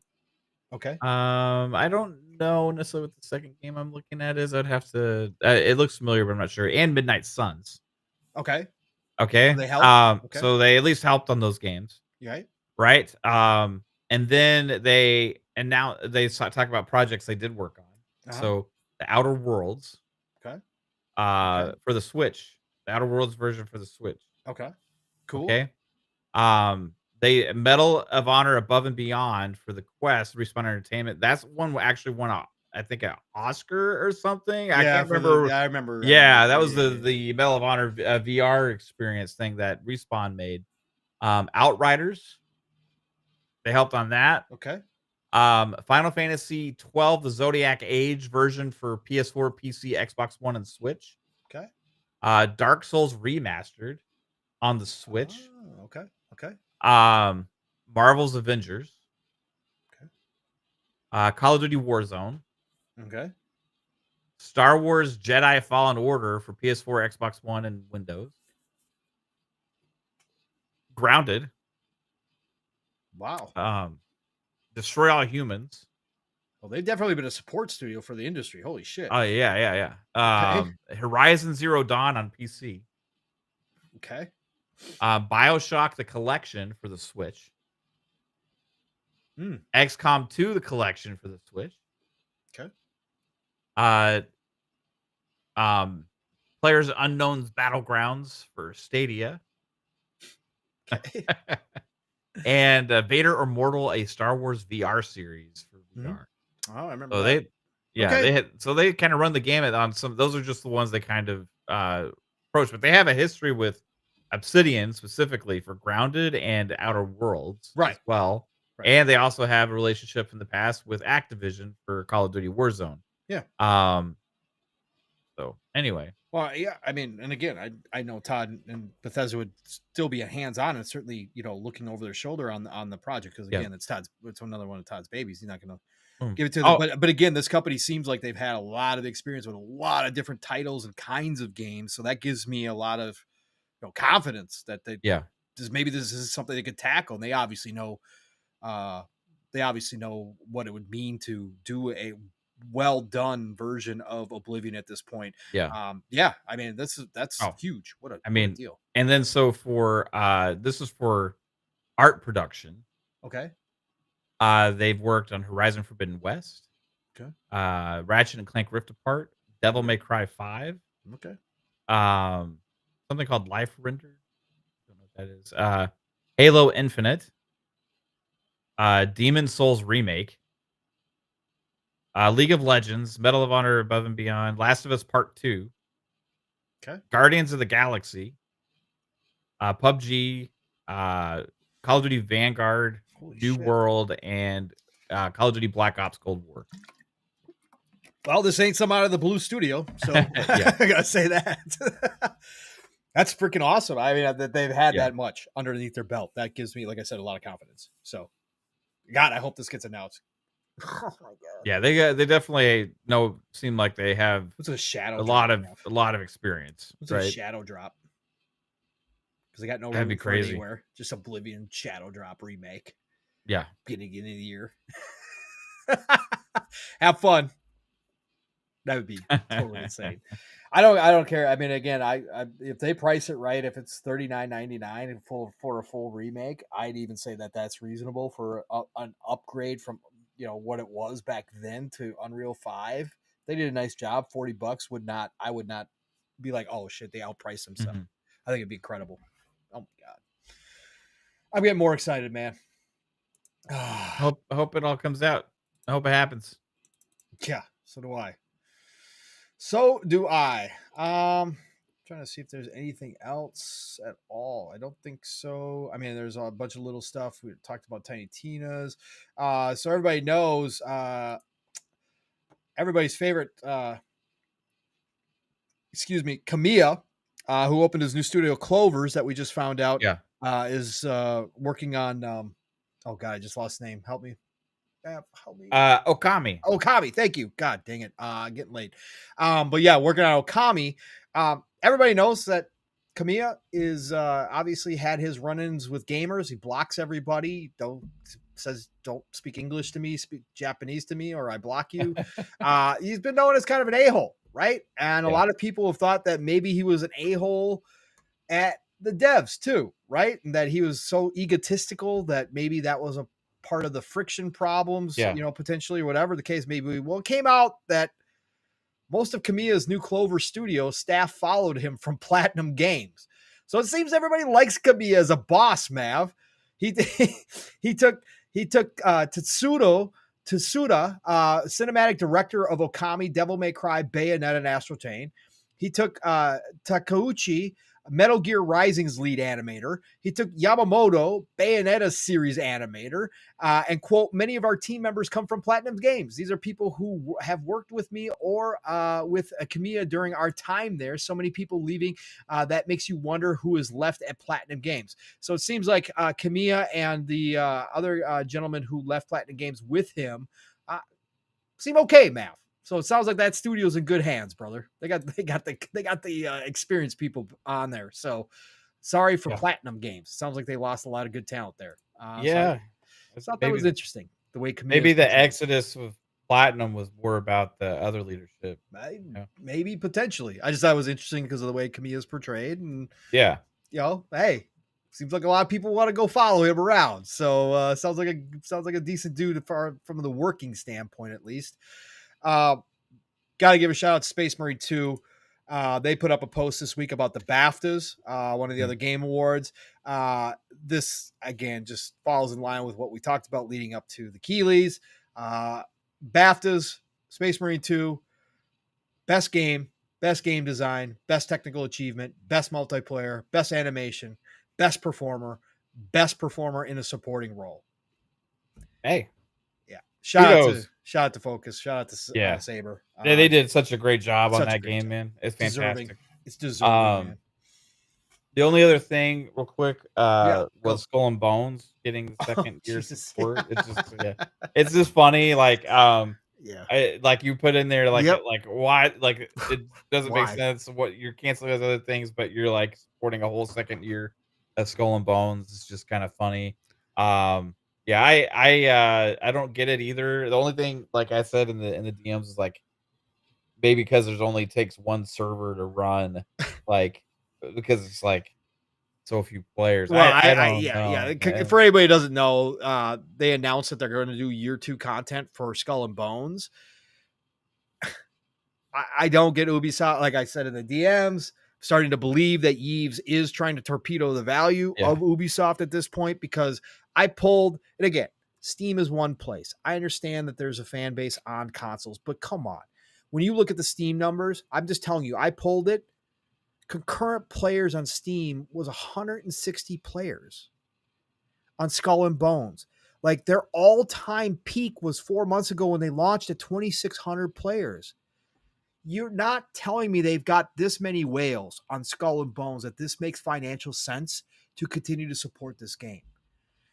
This game, while they cancel all these other games, like really, like they cancel X Defiant. X Defiant had a ton more players than this map. Yeah, they celebrated 15 million players. Right. X Defiant had a shit ton of more current players. Was it massive? No, but it was big. It was in the thousands. Yeah. This is 160 Steam players. You're not telling me they've got 10,000 people playing it on console. There is no fucking way. Nobody talks about Skull and Bones. Nobody. There's no way anybody's playing this game. And you're going to keep this alive and support it and put out content for year 2 while you cancel like something like X Defiant that actually was doing a little something. Like, I'm not saying it was great. It was doing a little something. Like, it doesn't make sense to me at all. Yeah. I don't get it either. Overall, the only things I could think of was they charged for Skull and Bones. Right. So, and there's still, and people still how many people buy some of it or something. And maybe they have a bunch of unused content from their it's crazy development time. Yeah. That they can throw out there for some kind of content packages, and they don't need a big team. and they don't have to have a lot of cost in supporting it. That's the only thing I can think of. Wow. Like maybe that's why For Honor still continues as well. Like maybe it's just I don't know. I don't get it. I'm trying to come up with excuses on why they made the moves they did. But yeah, they've just made a lot of mistakes over the years. They A lot of have big the only thing I can say about For Honor is maybe it's paid for itself because it was super popular at one time, right? Yeah. I wonder how well Skull and Bones sold. That I think can't. That's what I was saying. There's no way it sold well, bro. There's no way. There's no way. Yeah. See, even For Honor right now, there's 2,200 players playing. Yeah. It was Right. almost the peak. Right. Right. And within the past year, just in July, they had almost 8,000 as one of their peaks. Right. So like For Honor, and it's been running for a long ass time, bro. Yeah. Like a long time. But anyways, I just this Skull and Bones just makes zero sense to me. Outside of it's just an ego thing because it took so long to come out, and they're just like, screw it, we're gonna support this and say that it was some type of success, and that's why we kept it around. But everybody who looks at the numbers knows it's not. Like it's just nuts to me. Like Yves needs to leave. Him and his family need to leave. The chat saying maybe it has something to do with government obligations or something, Yeah, Singapore stuff. I guess maybe there's something. There's got to be something we don't know about somewhere. Last thing I'll throw out here, and then we'll get everybody out of here. Just real quick, a little bit of news on Marvel 1943: Rise of Hydra, which is coming next year as well, and I'm actually excited for it, which is shocking. Amy Hennig confirms that Wakanda is a key setting alongside occupied Paris. Quote, "We wanted to tell a globe-trotting story. They are yet to be revealed locations in between. So we're not just going to be in Paris. We're for sure going to Wakanda, and there might be a couple other places." I'm so freaking hyped. Again, Matt, the fact that this is coming out next year too, on top of it. Yeah, another one to look forward to, man. Yeah. Looks awesome. I can't wait to see their take on Wakanda. Yeah. Because it's set in World War II, so I want to see the Yes. technology of Wakanda, like at that time. It's it's Yeah. interesting. Should be interesting. It's crazy that I'm even hyped for this game, but it looks so damn good. Amy Hennig is just she just knows how to write. Yeah. It's just so good. Anyways, thank you everybody for joining myself and Mav this evening for a nice long conversation on Satya and why Xbox is not dead for the 4,000th time this year, and why it's flourishing. That was the main crux of our conversation tonight, but just lots of good talk. And appreciate all of you dropping by, whether you stayed here for 5 minutes or stayed the entire time, or whether you listen to us in the future. It doesn't matter. It's all love and respect that you came out and gave us any amount of your most precious commodity, which is your time, because none of us can get any of it back. So thank you for being here tonight. Fantastic show. Great to be back in the saddle again. Next week is going to be holidays, so we won't be having another show next week. We'll be taking time off. Talked to Mav about that already. We usually do that during the holidays. Everybody's got stuff going on. It's nice to just kind of get away. So we won't be doing anything next week at all, but I hope you all have a great one. So Mav, tell everybody what you got planned for the rest of this weekend before we head into the holidays. Yeah. Sir? First off, did we do the super chat? I'm not sure if we got this one or not. From Alvin with a 5. We did okay. not. Yeah, sorry, I missed this, Alvin. I Yeah. appreciate you. Want to make sure we catch it. Alvin, let's go. So for the $5 super chat, says the game that launches right after GTA 6. No, they expect one of us in the wreckage, brother. Has the fire started? Yes, the fire rising. Yeah, it's gonna be a lot of people avoiding GTA 6 for that reason. Yeah. I think there will be room for one game launch around it that's not like it whatsoever. Like I don't know. Who's the publisher or developer that's going to take the chance, though? It's just going to be about conversations going to be dominated more than anything. So it's like your game will get drowned out by the conversation. Yeah, there's going to be nobody except for maybe me playing it because I won't buy GTA 6. It's not 60 frames on the console, so forget it. Yeah. Anyways, we'll see. But also you got to look at this. GTA will not launch on PC. So a game that has a primarily PC audience could also launch. You know what I mean? Yeah, potentially. What do you mean? All the PC MRs are not going to run out and buy consoles just for GTA 6, man?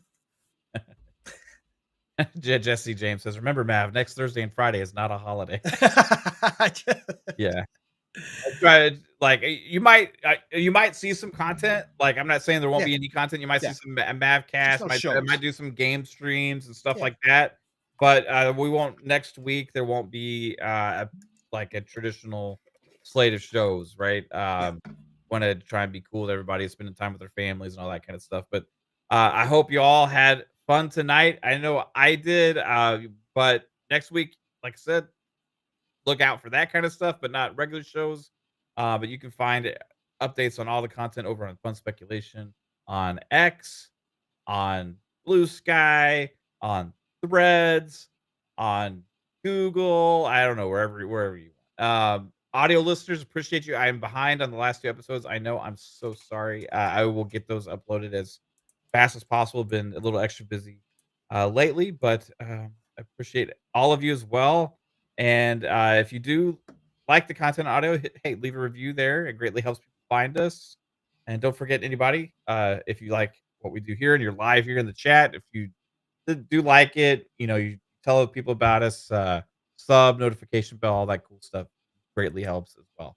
Pong Soul, where can we find you? Shout out to Sly Crow, real quick. Sly, you're probably not listening because well, maybe you are because you posted, but he just posted, Mav. He was crossing a heavy stream in Costa Rica, like a flooded stream. Shout out to Sly Crow, bro, getting out and touching grass, doing more than touching grass. Shout out to the Sly Crow, getting out there and adventuring. Looks wild, Crossing man. streams, man. Yeah, You're not supposed to crossing cross the streams. streams. Yeah, well, not like those kind of streams, and not crossing that way, but actually traveling across the Right. stream. Yeah. On a rope. Anyways, looks amazing, Sly. I hope you had a great time, man. Anyways, everybody, again, thank you all for being here. Love you all. You make the show go, and I appreciate you so much. And all the extra stuff is never expected, but always appreciated. You guys know that. So, choo choo, motherfuckers. Thank you for a great night here on PM and the PM. Again, a happy holidays to all of you that are celebrating next week and into the new year. Hope you all have a fantastic one. Hope you get to spend some quality time. And again, if you are alone, just understand that you're never alone. Reach out, please, if you're having a hard time, because that is a part of the holidays. So just love you all. For all of it. So you guys know how to find me, Pong Soul, on the X, formerly known as Twitter, Pong Soul on the Xbox and Steam and GOG and Epic and everywhere else. Follow me. I'll follow you back.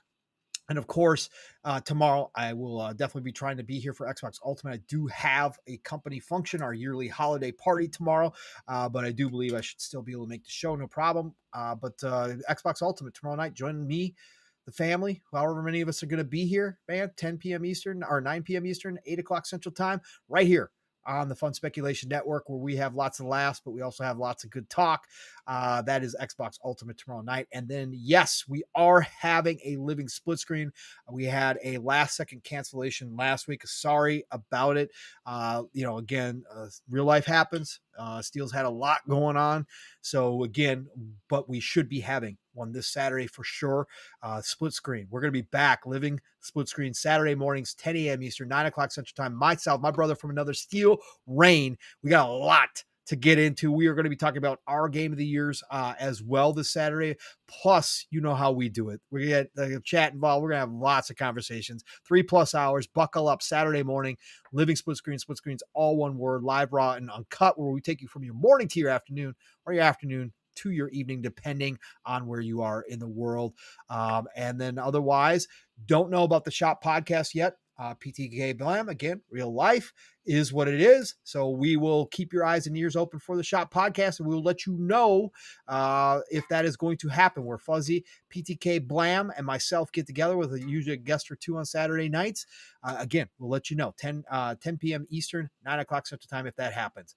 Otherwise, everybody, it is the golden age of gaming. So please, everybody, get out there, enjoy this glorious time to be a gamer. Please play what you love what you play, and I'll talk to you all real soon. Mav, get us out of here, brother.